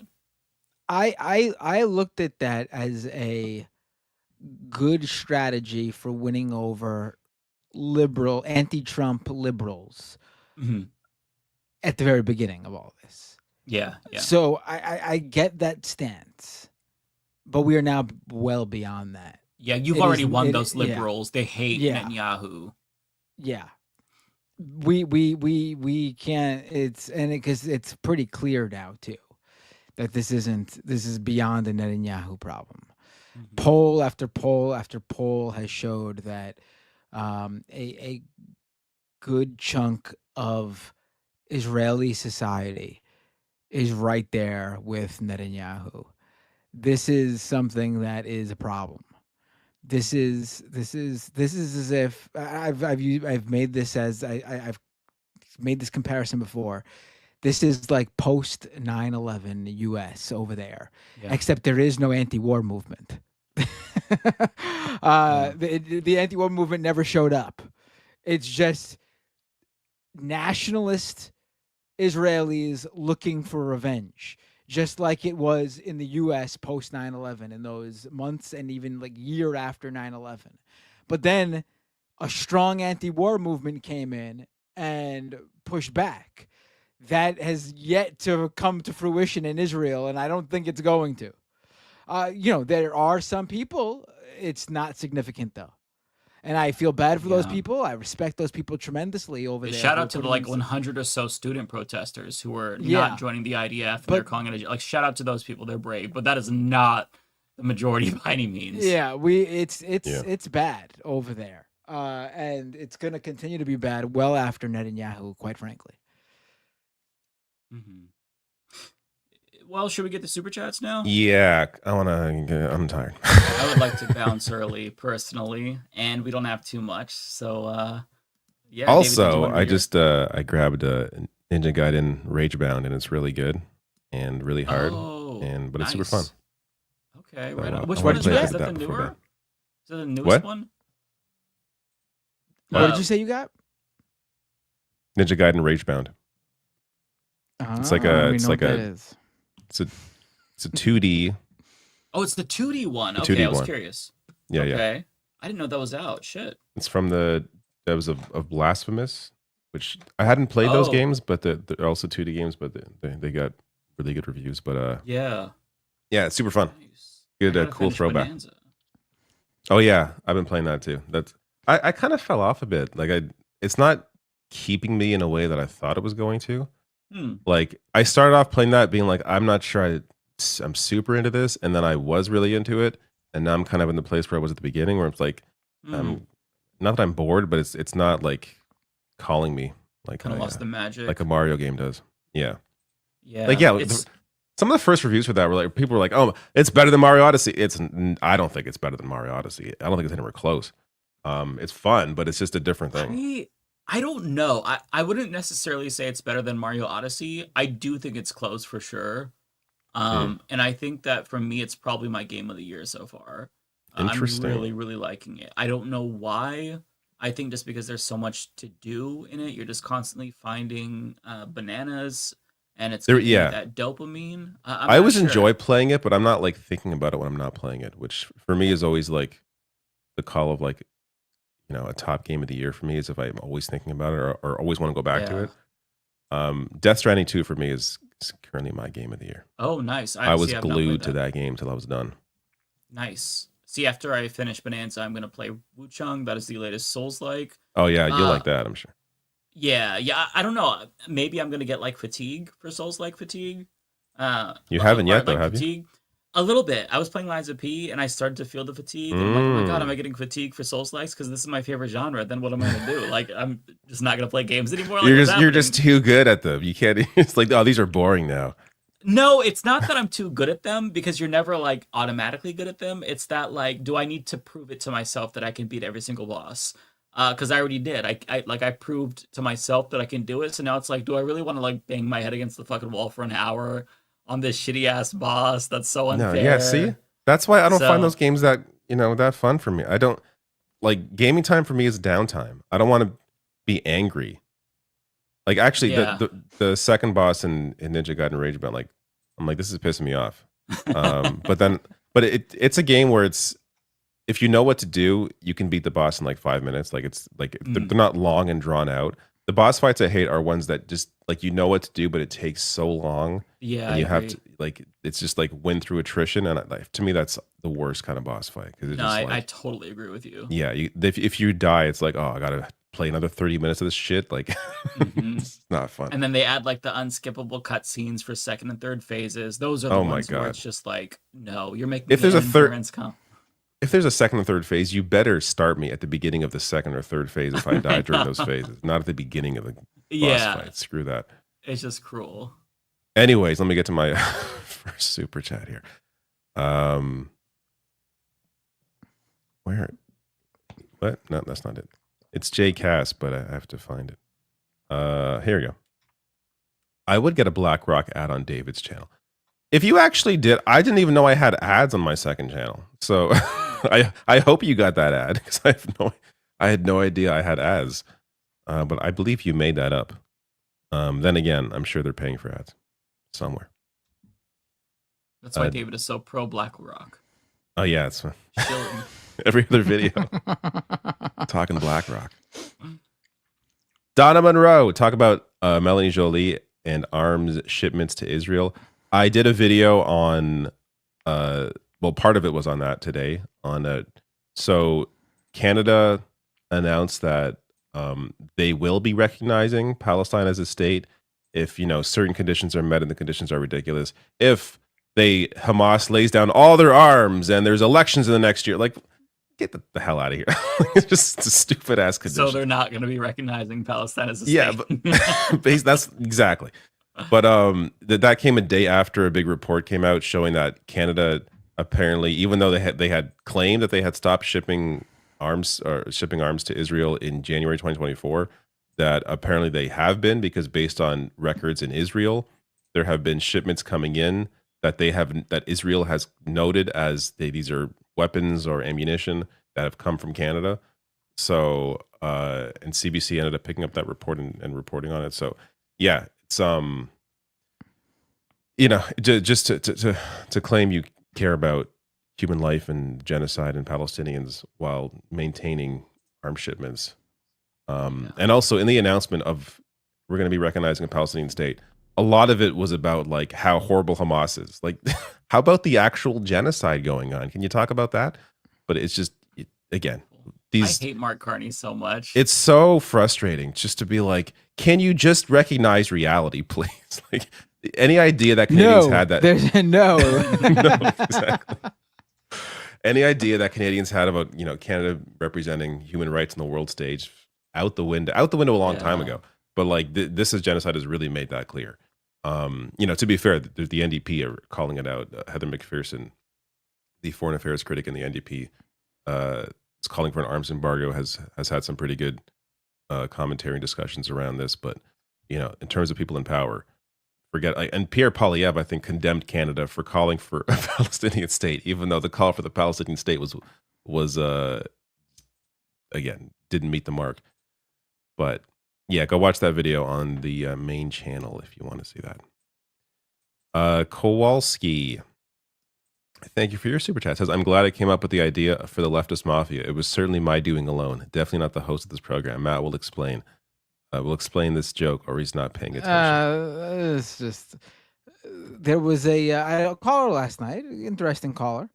One of the things he brought up on my stream when he called in was that they invented he says Doom? that he thinks that he inspired the Leftist Mafia or something like that, and I have no idea what he was talking about. I did no idea. He did. Who knows? Maybe he did. Well, maybe if this is a person that asked Lance to cover the midterms in 2022, and then he did, and that's kind of what started the podcast, then maybe. Maybe he did. Yeah, I don't know. Who knows? Then maybe they did.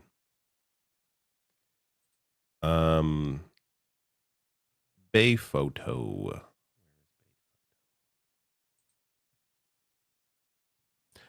Thank you for your super chat. Says the real question is who who bought the beer after the Jubilee taping? That's a lot of beer. only 10 beers because only 10 of them are Republicans. The Democrats get none. True. It's unless it's a Charlie Kirk, then they get the beer. But if you're fighting for trans rights, no beer for you. Jake has, did y'all see the YouTube is pushing age checking using AI? I did not see that. I'm seeing a lot of all of it. Like the UK is age gating what porn now? Like there's a lot of shit coming. There's a lot of stuff happening really fast all of a sudden where there's all these age gates coming in for things that are bizarre. Or like I don't. There's like adult only games or certain I guess porn games or whatever were taken off of Steam and Itch because there was a campaign from like a small group of people basically threatening the payment processing. So they were afraid of like, I guess, I don't know, Visa or MasterCard pulling support from Steam. So then Steam just took all these games down. Like there's a lot of things are moving rightward, not just like in every way, like culturally things are moving rightward in a way that is beginning to be a little terrifying. I mean, has been terrifying for a while, but in new ways that we haven't seen yet.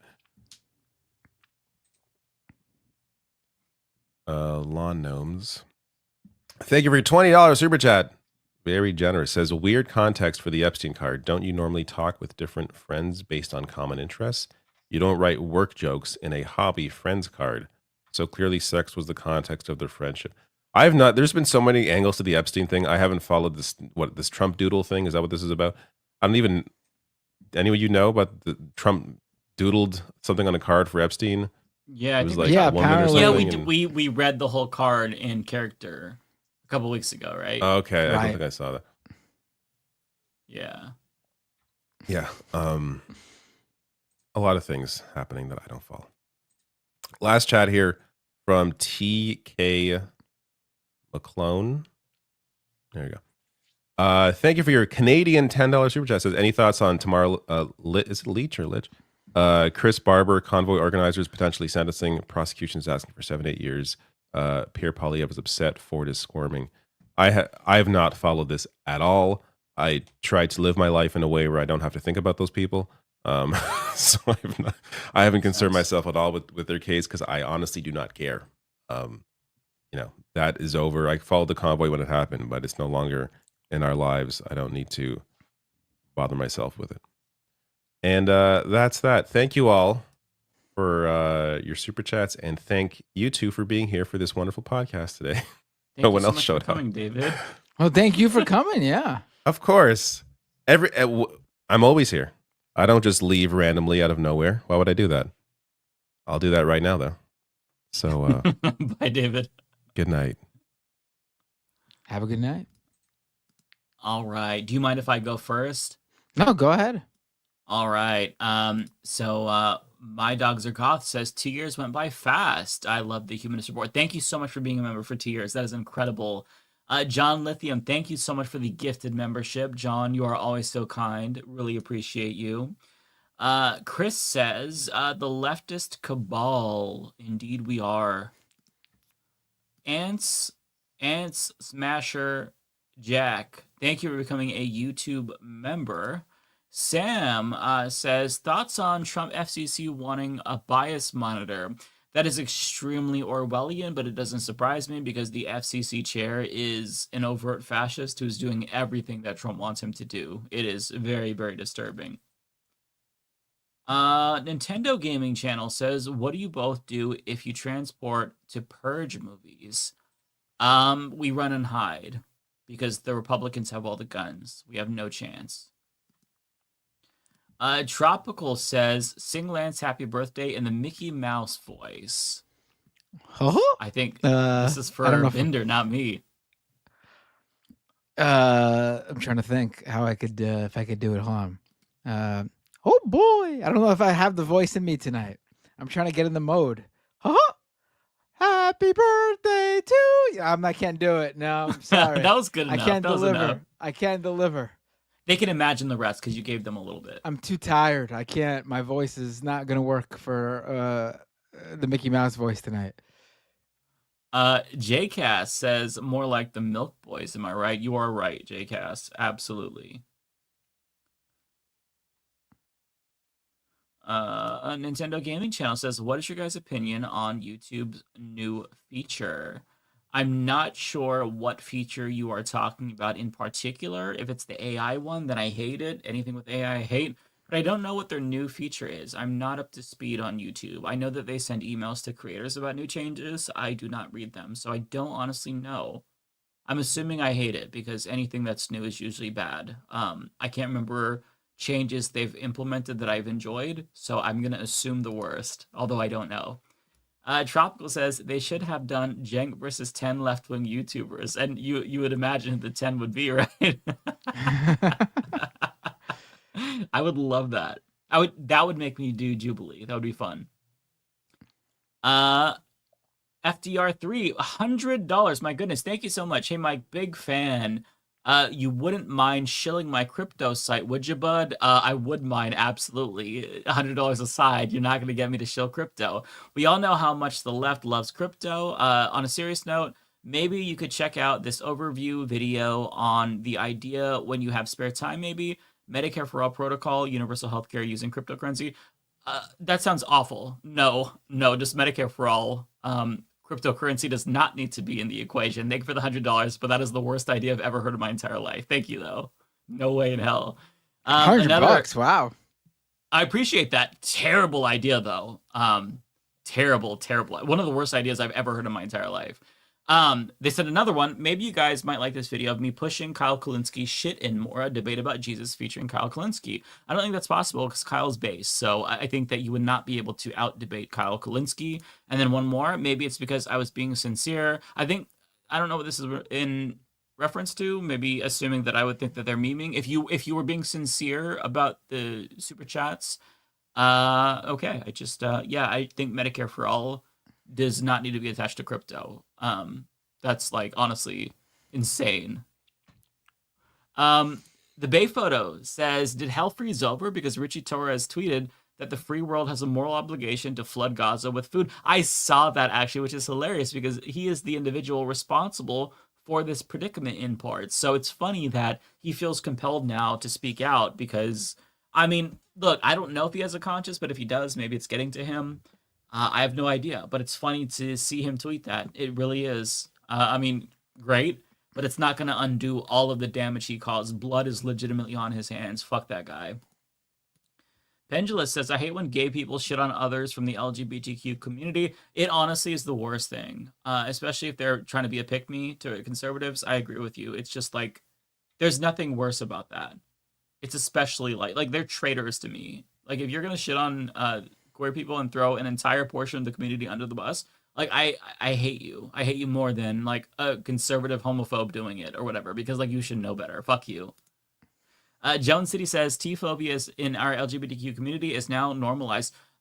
No, I would not say that. Don't let the Pete Buttigieg interview blackpill you, because the response from queer people is very, very negative towards him. And overall, if you poll LGBTQ plus people, they are extremely supportive of trans and non-binary people. So there is solidarity in the LGBTQ community, despite AstroTurf's attempts to divide gay and trans people. That is not happening. And I'm very, very pleased. It makes me feel proud to be a part of the community that we're not letting them get away with this. I'm Here says, on the note of parties, the DSA convention in August will vote on some resolutions related to ballot lines, increased organizing, and party building. That's good to know. That's awesome. I know that Rashida Tlaib is going to be the keynote speaker. I think she's going to have some significant role. So that's really cool. I'll be paying attention. Joseph says, check out Matriarch Type reviews on Sansito. She's a trans immigrant living in Japan. Chat asked last week. She's interested in being a guest. Okay, let me add that really quick on YouTube just so I don't forget.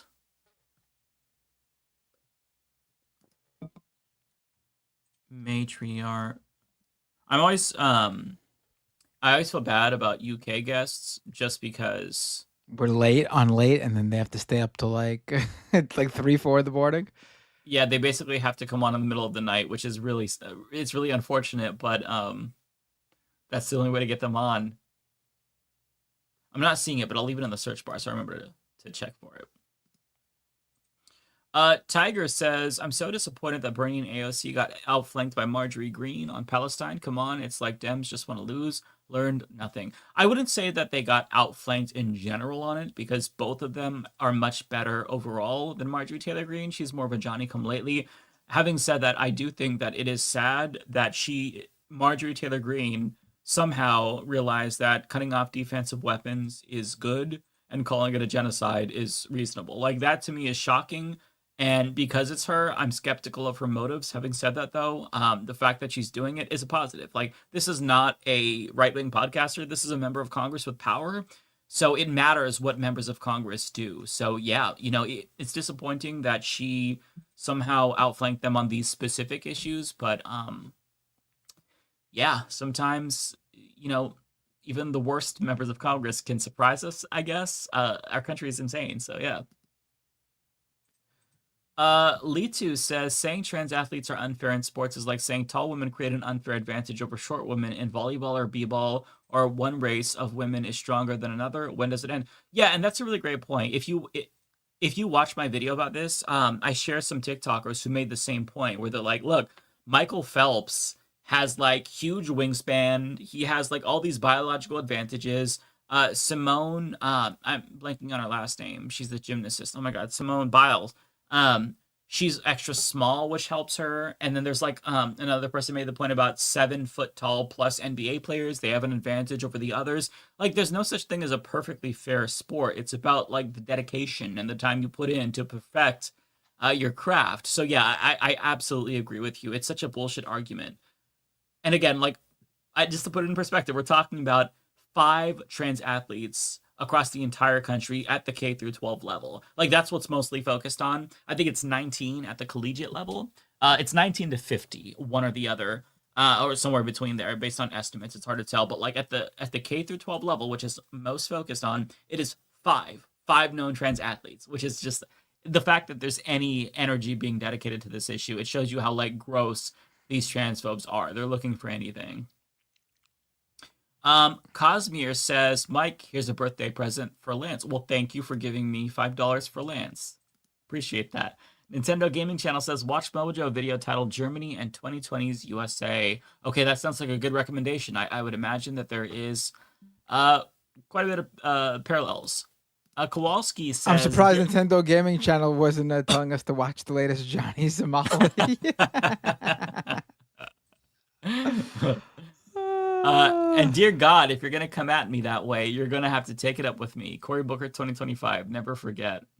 Yeah, Cory Booker, I love that he has the gall to fucking grandstand and call out Democrats for not being good enough against Donald Trump, and then vote to send Israel, or vote against cutting off weapons to Israel. Like, this man has no fucking spine. He is such a fraud. My God, what a piece of shit. Let's see here. P says, just want to send some support your way from a teacher from Canada. Thanks for all you do. Hey, that's so kind of you. Thank you so much. I really appreciate that. Let me see. I just, there we go. Okay, back on track now. Next one from Chris Corin says, I don't think AOC's tweet was pro Iron Dome, but rather it was saying the amendment didn't cut all weapons. She also voted against the bill that actually funds Israel. That said, I think she should have, yes. I think that she made the case pretty explicitly for Iron Dome. Go back and read her tweet.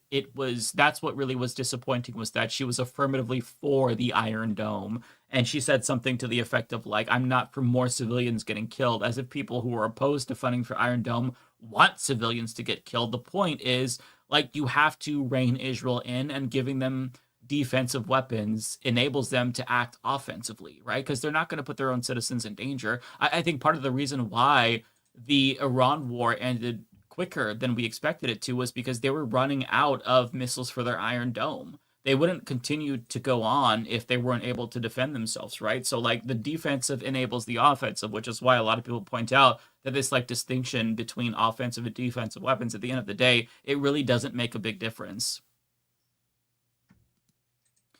ABS says, is the next Zoom going to be on the 8th? No, the next Zoom call is tomorrow for my Patreon patrons. It's tomorrow at 5 p.m. PST. Lizzie says, you watch anime, right? Have you seen Gundam Wing? There was an MV released nearly a week ago to commemorate the 30th anniversary. I have not seen Gundam Wing. I am basically like 8 episodes left in Dragon Ball Z. I'm not sure what I'm going to watch next. Maybe Jujutsu Kaisen, maybe Dragon Ball Super. But I haven't seen that, though. But I'll put it on my radar. There's a lot of great recommendations. Rowan Chandler said, thank you for the 20, by the way. Very generous super chat. You guys need to make a calendar with Lance as well. Hot Mafia Men. Maybe we will. Maybe we will. Show off our dad bods. Sage and Candle says, I called out Jink and he lost his mind on air. Or he lost his mind on air. Oh, did you? Did you send like a super chat or something? Damn. Tweet me the clip if you have the clip. That's crazy. I don't know why he gets so offended by comments. Like, I get triggered by comments too. But, like, overall, it takes a lot to get me riled up. That's crazy. He loses his mind too easily. He's got to chill. Thank you for becoming a member, Kit Carson. And John has been a member now for 8 months. Thank you so much, John. V-Man says, every regime of oppression is condemnable, not only for moral reasons, but also for the precedent it sets. No one knows when the mill of oppression will also grind them. Pedro Albizo Campos. Great quote. The Nelk Boys, Jesse, thank you. Nelk Boys being grilled was golden. Many good announcements from SDCC, but people are complaining a new Avatar show called Seven Havens is woke. I've not heard about this discourse. I'll check it out. Balthazar says, what floors me is that Pizzagate became a thing in between when Epstein pleaded guilty and when he, like Robespierre, guillotined himself. Why make a pedophile ring when an actual one is happening? That's a good... I did not think about that. That's a really good point, actually. That is crazy. It's like this conspiracy has been out in the open, like a real conspiracy has been out in the open, and they just, like, they looked past it. It's so weird to me. I've always been floored by this, why the right didn't focus more on Jeffrey Epstein. I'm thankful that they are now, especially because it's coming back to bite Donald Trump in the ass. But it's crazy that you had this sweetheart deal worked out for Epstein, and then there was also the, you know, he killed himself, and they're just like, they're not interested. Like, it's fucking wild. But the timeline there is interesting. I'm glad you pointed that out. Very, very weird. Let's see here. V-Man, $20. Thank you so much, V-Man. Very, very kind. Pedro was a brilliant lawyer who defended the poor for chickens. He organized sugarcane workers to strike and fought for independence for Puerto Rico in the 1930s through 50s. The U.S. arrested him and irritated him until he couldn't speak. Jesus Christ. Yeah, good to know. Thank you for sharing that. We are a monstrous country. Cristobal, haha, $100 for Mike to shit on his idea. I'm not trying to be mean. I don't know if they were being sincere. I would just like, you can't get me to agree to something by giving me $100, especially if it's that bad of an idea. So I'm sorry, but thank you for the $100, but I'm sorry. Omega Shenron with $10. Thank you so much. Hi, everyone. So today is not a drill. I just found out a one-page proposal to narrow the definition of employees and widening the definition of contractors for employers. It will shift a lot. So a proposal. I'll look into this. I'm not sure if this is a bill or an executive order, but obviously that would be really fucked up. Yeah, I'll look into this because I have not heard of this yet. Let's see here. Next one is from Brand. Where's Brand? Oh, jumped around for me. Some of them aren't showing up. Let me see. Oh, here we go. Omega says, also watch Super, but skip episodes 1 through 20. Watch BOTG first. Okay, I'll keep that in mind for sure. Balthazar says, it feels like a hat on hat, but Pete Buttigieg has the face of a rat. I never trusted him from the start. He is a rat. He's a rat. Remember when he tried to Juan Guaido the fucking Iowa caucus back in 2020? Declared victory. Fuck that guy. I hate Pete Buttigieg so much. Nintendo Gaming Channel says Israel doing something to Muslim like Nazis to Jew. I mean, look, if you look at the pictures of starving Palestinians, they look eerily similar to pictures of people during the Holocaust. It is so horrifying to think that we're watching this happen in real time. I could never get over it. Even though like we've been seeing this now for almost 2 years, like you just can't get desensitized or numb to it. When you see new shit every single day, it's so horrifying. Brand says, trapped in Texas, anything we can do at this point? I mean, honestly, try your best to form a really strong bonds with your local community, because even though your whole state is just like a fucked mess at this point, there are people who do agree with you, who can at least help you feel more sane, perhaps organize mutual aid. Just like try to find like some sort of DSA chapter or leftist group that you can try to ingratiate yourself with in some way. I think that'd be my advice for you.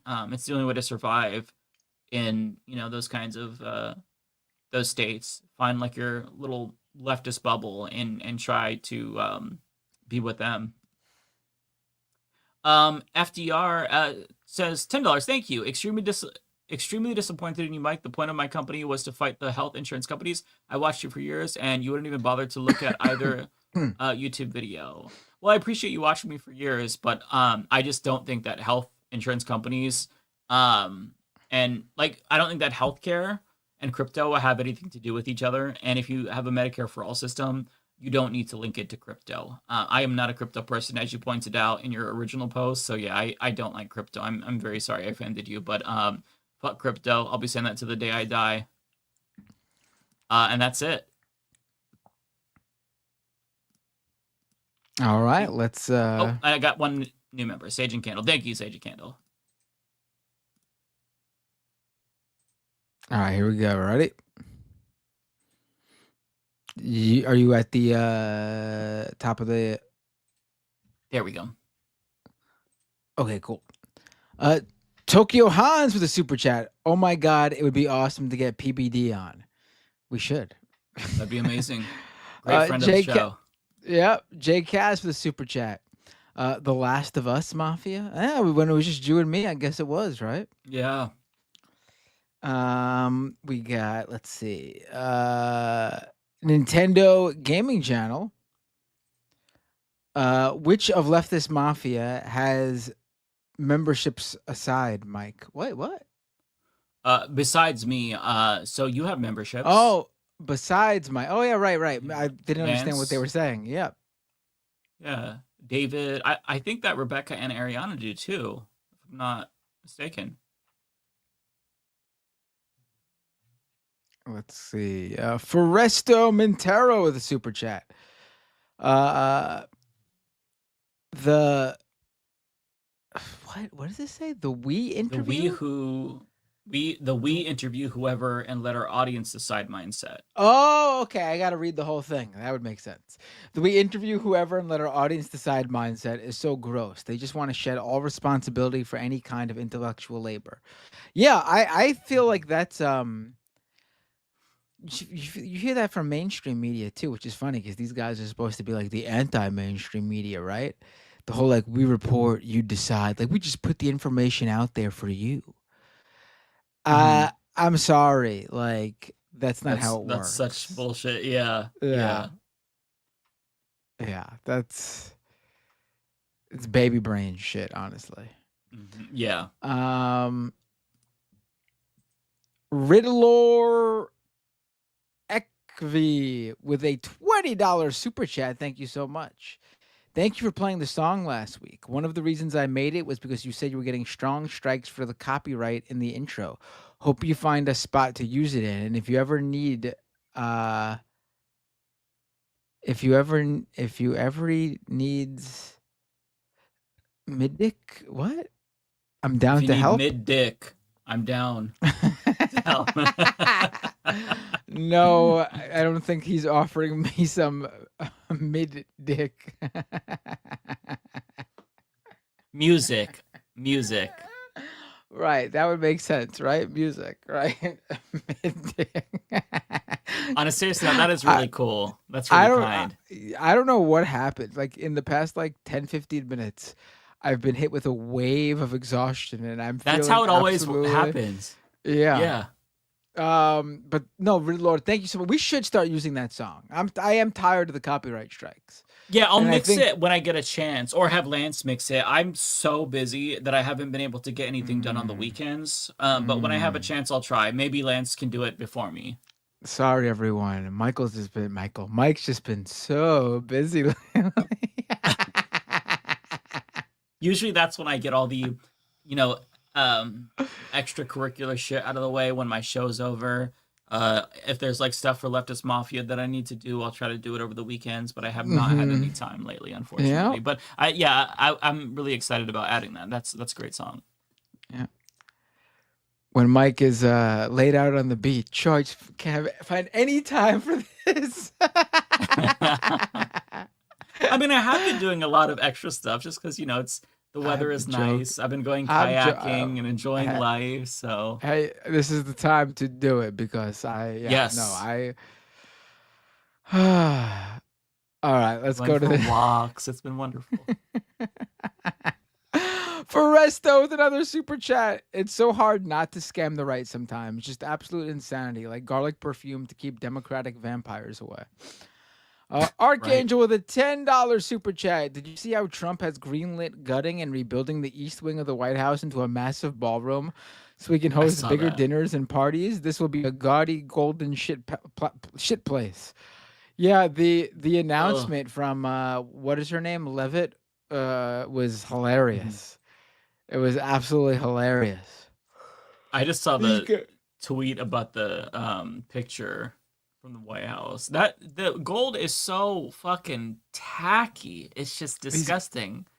These guys are so out of touch, and these were supposed to be the folks to save the little people and help the forgotten man. And what a joke! It just looks like fucking. I don't know. It looks like something. If you look at the Oval Office, compare it to Biden's Oval Office, Trump's has so much gold. It looks like a fucking thrift store. Where you see all this gold, this is real gold, obviously not fake gold, but it just looks a very gaudy, it's giving grandma's house where she's got all her fucking gold shit out, not mixing up the colors. It is fucking disgustingly ugly. I'm sorry. I like gold. It's beautiful, but you don't overdo it. There's a limit until it starts looking really fucking gaudy, as Archangel said. Sound like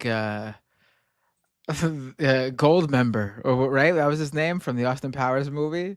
You were like, I like gold. What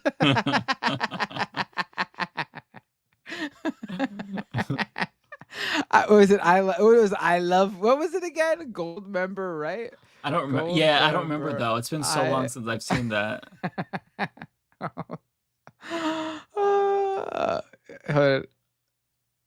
Hold on.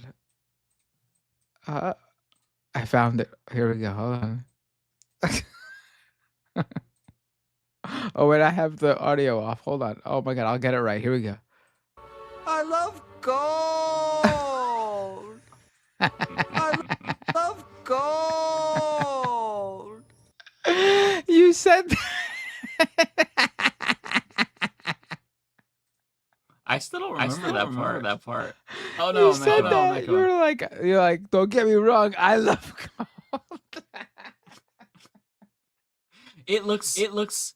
Oh, I'm still echoing. Can you turn off my echo? I'm echoing. Matt, do you hear me echoing? No, I don't. It's driving me insane. You have to undo what you did. What did I do? Oh! I know what I did. I left my system audio up. My bad. There you go. Yes. But I didn't There we hear go. it. Funny enough, I didn't hear it. Oh, you funny didn't? enough. No, it doesn't. It doesn't echo for me, which is weird. No, I think that one gold thing is nice. Like if you put like a gold fucking like, I don't know, a knickknack on the coffee table. I don't know. But all the shit in the Oval Office is gold. It's so ugly. I mean, Trump Don't get has me no style. wrong, Look at his though. face. Don't get me wrong, though. I love gold. I am very like I feel like I have good taste when it comes to decorating stuff. I mean, I'm a homosexual, it's natural, right? But like I do have great taste, and to see that Oval Office, goddamn disgraceful. No, I agree. There is a certain tackiness to a lot of what tasteless wealthy people think makes them look wealthy or rich. Yeah. Like, I mean, the McMansion is the perfect like insignia of like American bad taste, right? I mean,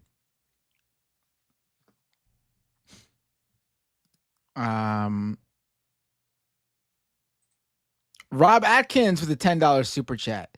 YouTube's flagging of Al Jazeera English as government funded while not doing the same for other networks makes me wonder if this action makes YouTube what Althusser called the ISA. Thoughts? I'm not familiar with the last thing you bring up. I'll look into it. But yeah, I think to flag certain outlets as government funded, but then not flagging other outlets because they're like mainstream American outlets as for their funding is ludicrous. Yeah, Al Jazeera does really good reporting. They do. I think it's fine to point out the funding. Don't get me wrong. Right.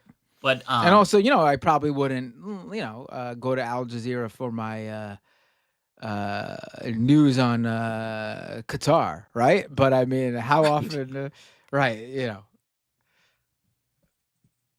just like I thought, I thought Russia Today, RT America did good work back in the early 2010s when they were covering like Occupy Wall Street and everything. Would I go to them for like my coverage of Russia? Absolutely not. But they were doing a good job at covering American protests, and obviously you do note the funding, so you know like exactly why they're covering this stuff. But it doesn't make their coverage of being on the ground and recording and videotaping actually what's going on doesn't make that inaccurate. You just have to know why they're covering it, what their motive is. But doesn't make the work bad. Yeah, you got to be a responsible consumer of media. Yes.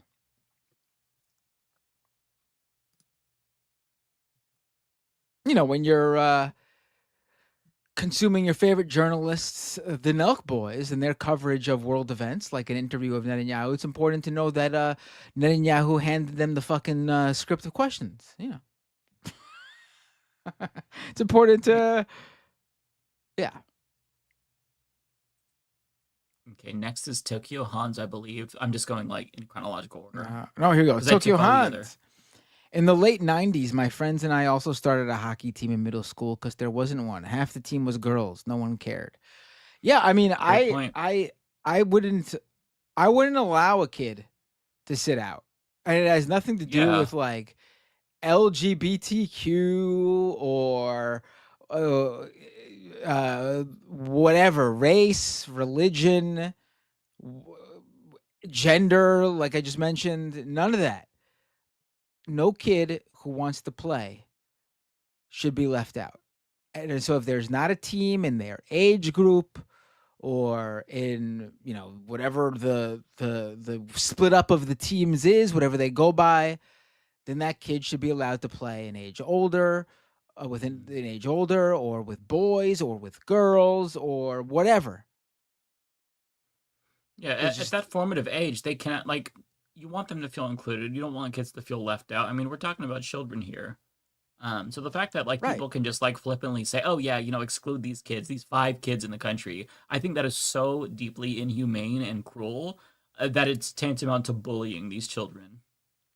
I mean, I can tell you that, like, if like there's an age group that doesn't have enough kids of that age, they let those kids play on a team that's older, like one age older for soccer.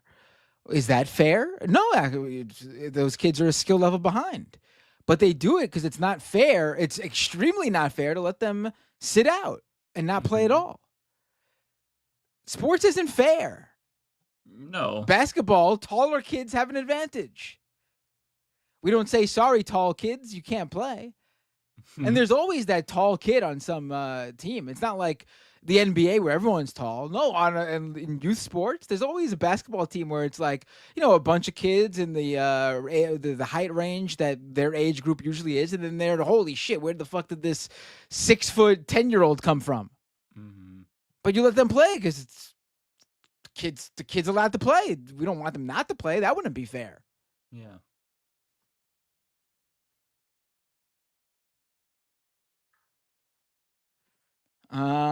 Bay Photo with the super chat. Matt, you report on tech. Have you seen the AI age verification system on YouTube is going to be testing out on US users? Yeah, I was asked about that on my stream last night too. I don't know too much about how it's going to work.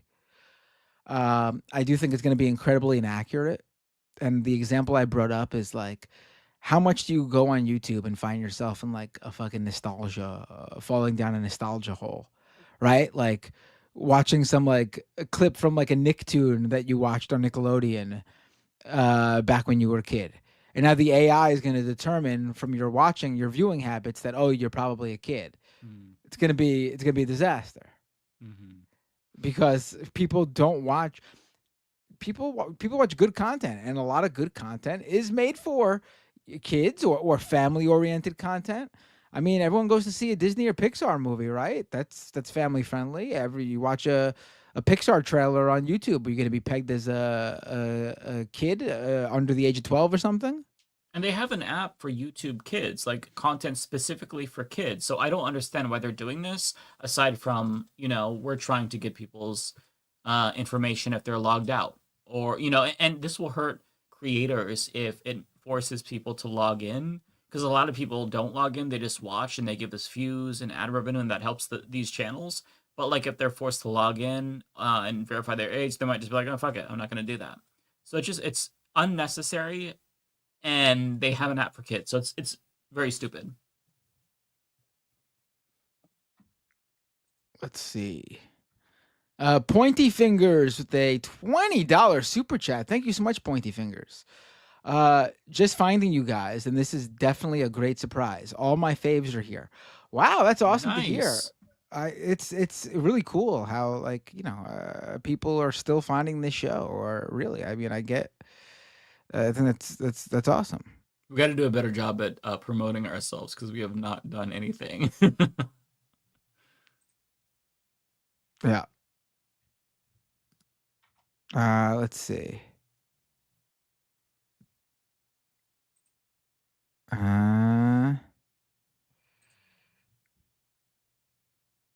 John Jeffrey with a super chat. Superman guy was on one last night, but I think his heart's in the right place. Glad you're not teasing him. Good takes tonight. No, I think that caller yesterday was fine. I mean, I didn't agree with everything he said, and I thought some of the topics I wasn't quite following, but I like new callers, and I thought the Superman stuff was very interesting. People are going to have different personalities and different opinions and different takes, and I welcome them all.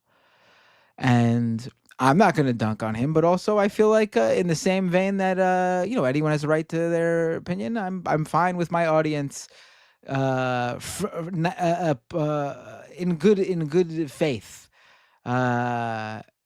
sort of having fun with it. I don't think anyone's being mean. And if someone was, I would call them out. Pointy Fingers again with a super chat. $100 to me too. Jeez, love you, bro. Can you shill my crypto coin? It's called the International Criminal Court stablecoin. I mean, with you throwing this money around, I'm starting to think maybe you really are some sort of Bitcoin millionaire or something. That's funny. Damn. Kowalski with a $10 super chat. So June is LGBTQ Pride Month. July is Straight Pride Month. August will be Incel Pride Months. Those should be some interesting parades. September is Punk Pride Month. Wake me up when September ends.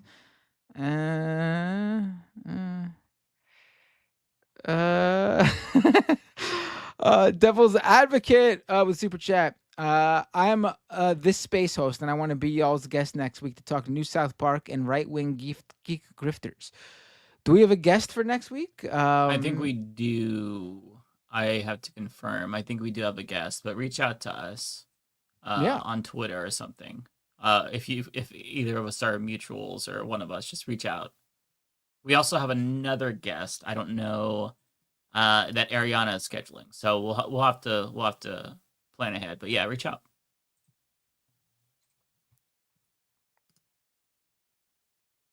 All right, let's see.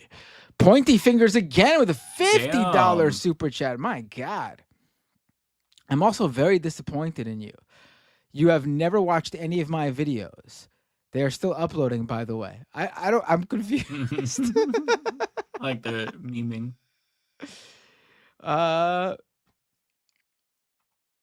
JJ Cyan with a super chat. I enjoy you on Majority Report. My first time watching was when you were there making fun of the anti-woke Bud Light commercial. LOL. Oh, that's awesome. I don't remember that segment, but I hope it was good. I mean, I guess it was if you if it had a lasting memory on a lasting impression on you. Oh no, my mic stand is breaking. I need to Oh shit. Oh boy. It's losing its like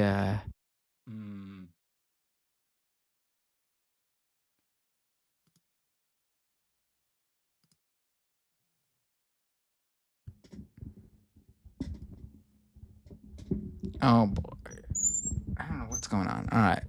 I'll have to make it work. That's why one of these are Matt, this is like $10 and it's like the best purchase ever. Yeah, I like the hanging I've had ones, the though. arms. Yeah, they're convenient, but like I've always gotten ones that break, even like the really quality ones. I do have one that's good now, but like it still is. It always moves, and it's hard to keep it in the spot. I don't know. I could try to adjust it though. All right, let's Baltazar the super chat. Who's ready for the panic over how Thomas the Tank Engine is forcing our children to accept trains people exist? Right. Tokyo Hans. Trump needs to convert the East Wing into a McDonald's. That would actually be hilarious, objectively so. I mean, it makes more sense than the ballroom. Yeah. Sanity Plate with a super chat. Last night, I dutifully grabbed my own copy of Superman Smashes the Klan from the shelf. I highly recommend you pick up one for your progeny. Peace and love. SK with a super chat. Sending support from a Canadian teacher. Thanks for all you do. Thank you so much. Why everyone's being so nice tonight. So nice. Balthazar with another super chat, a $10 super chat. I wrestled for 6 years. I got my ass handed to me by cis women and cis men alike. Weight class was infinitely fairer than segregation by gender. Some people are just built different. Right. I didn't know you wrestled, Balthazar. That's really cool. Well, it's just to be clear, it sounds like collegiate wrestling, not like pro wrestling. No, still, that's really cool, though. No, it is. I know. That's a long time to be committed. Yeah. Let's see.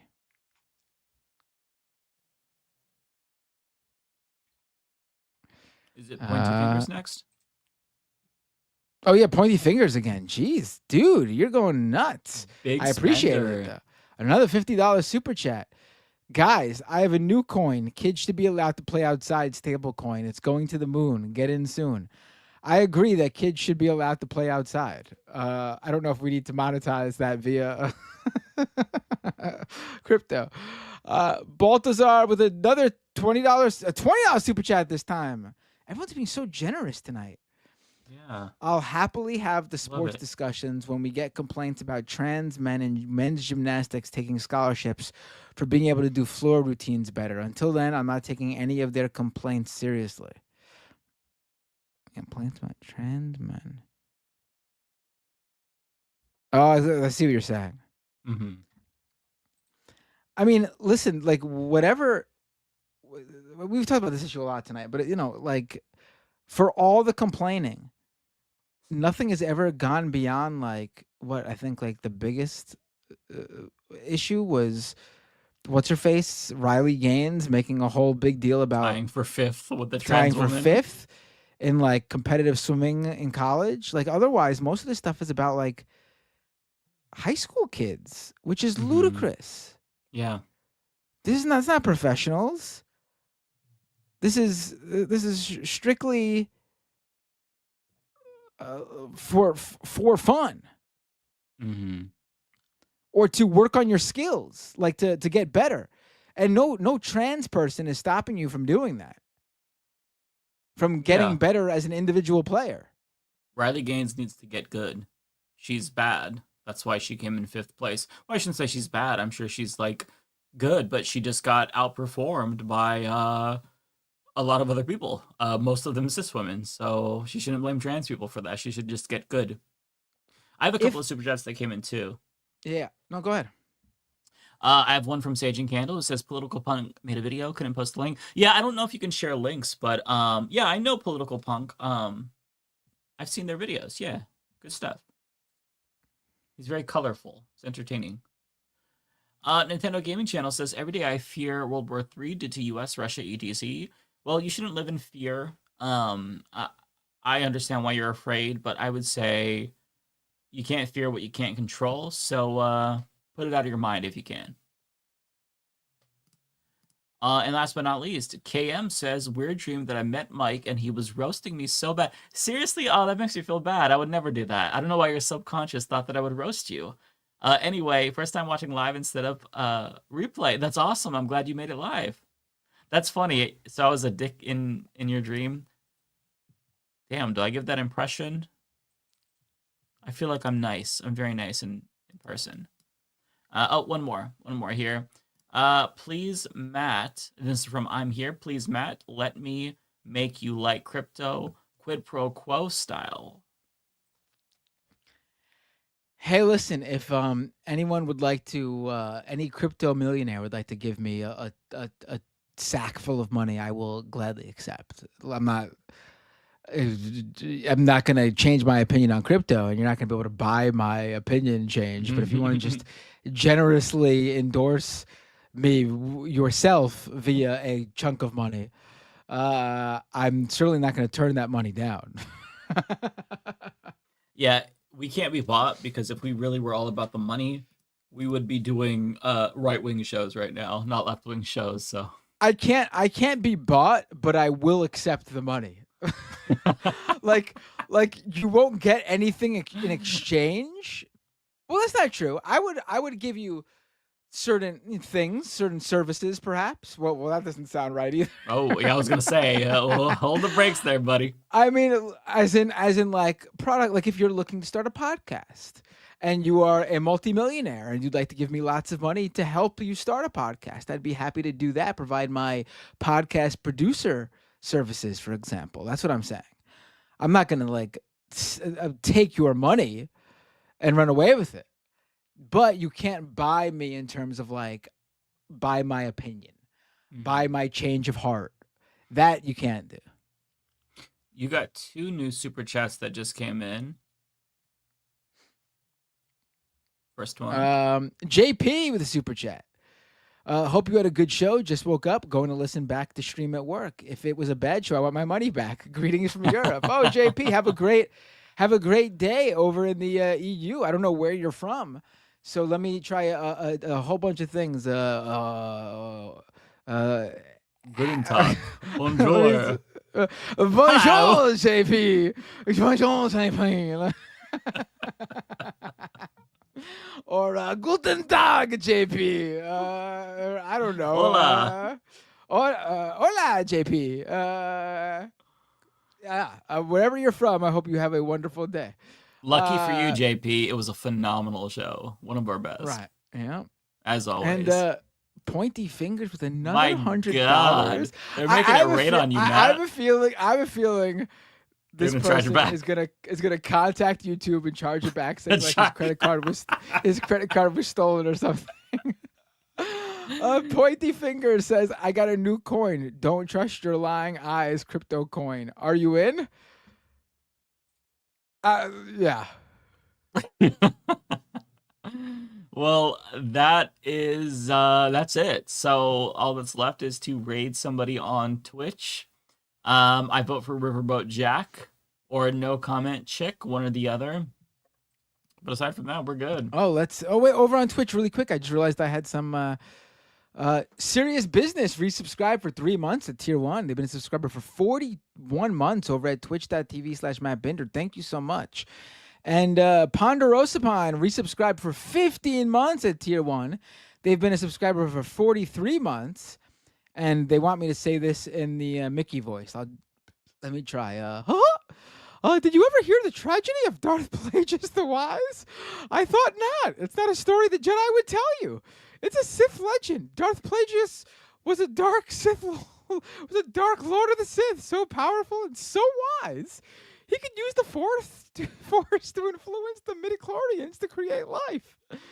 He had such a knowledge of the dark side that he could even keep the ones he cared about from dying. The dark side of the Force is a pathway to many abilities some consider to be unnatural. He became so powerful, and I guess he got cut off. Thank God. That was going on so long. It's got a one meme. more super chat, and I got it's two. a meme. It's a copy pasta thing. Oh, okay. I was not familiar with it. Yeah. This is for you. And then I got. Oh two wait, more. hold on. I got one more. All right. Devil's Advocate says sent you all the messages today, Twitter and email. LOL. No, we'll get Okay. you on. We'll get you on for sure. No. I think we just have someone next week, but nothing's saying you can't come on the following week. All right. I'll let you know. We'll look into the schedule and we'll let you know. Okay, and then I got one from Encephalitisify. Thank you for the $10, and I apologize for destroying your name. I don't have anything clever. Just want to say thanks for the show. That's really kind of you. Really appreciate you saying that. Thank you. And then I got another one as well. I'm sorry. Baltazar, we need to revive the Crypt Keeper as the Crypto Keeper and use him to do anti-crypto PSAs. That's pretty smart. He could like talk it. about all the meme coins and current cryptocurrencies that died. Like he could be the Crypto Yeah. Keeper, like all the tales from the Crypto Keeper. Okay, I got Pretty good. another one. Ant Smasher Jack. Did you hear the Green Beret story about a Palestinian kid showing appreciation for the scrap of food given to him before shot to death by IDF? I've not seen that. I've seen that one. I didn't see the whole thing. Jesus I Christ. read the summary. It's a mercenary, a U.S. mercenary sharing the story. No reason. Okay. Yeah. Okay. I know what you're talking about now. Yeah, it's the whistleblower guy, right? Who's part of the Yeah, GHF? Is that right? Okay. Yeah. Okay. Yeah. Jesus Christ. I mean, it's Last pretty bad one. when a mercenary is like, "Oh, that's some fucked up shit." Yeah, no shit, right? Yeah. Yeah.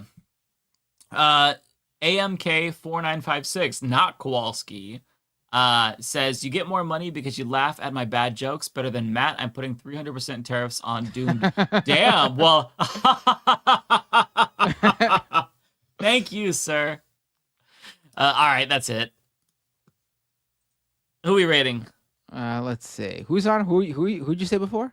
So there's No Comment Chick. I think that we should probably rate them. They have a smaller audience. They could probably use the extra people. Sure. Yeah, we could do that. No Comment Chick. And yeah, everybody, thank you so much for watching the show. Oh, hello to Progressive Voices in the chat. Nice to see PV always. Wait, hold on. Is No Comment Chick on? I just clicked the stream and there's no one. It's just a freeze frame. I don't think they're on. Oh, okay, maybe they're not on. There's Cosmopolitics is on. I don't know if she's done because they usually get done about No, the same they do time. that. They do that multi-stream, and I don't know if she's actually. If you look, she's not on the stream. I don't think. All right, well, we can always go for Remote Jack as well. We haven't rated her in a long time. Oh, you know who's on that we haven't rated in a while? USA Hole. Oh, okay. Is that USA and then the O is a 0, right? Yes, right, yep. Okay. Yeah. Good idea. All right, everybody. Hold on, I'm clicking that Take start care. rate button. Hold on.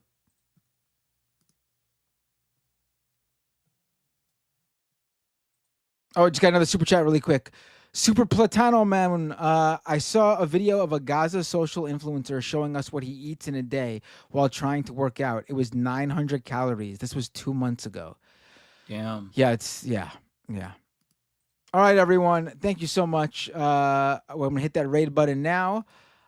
See you all very soon. Thank you all for joining us tonight, and I hope you enjoyed. Take care, everybody. All right, just hit raid now.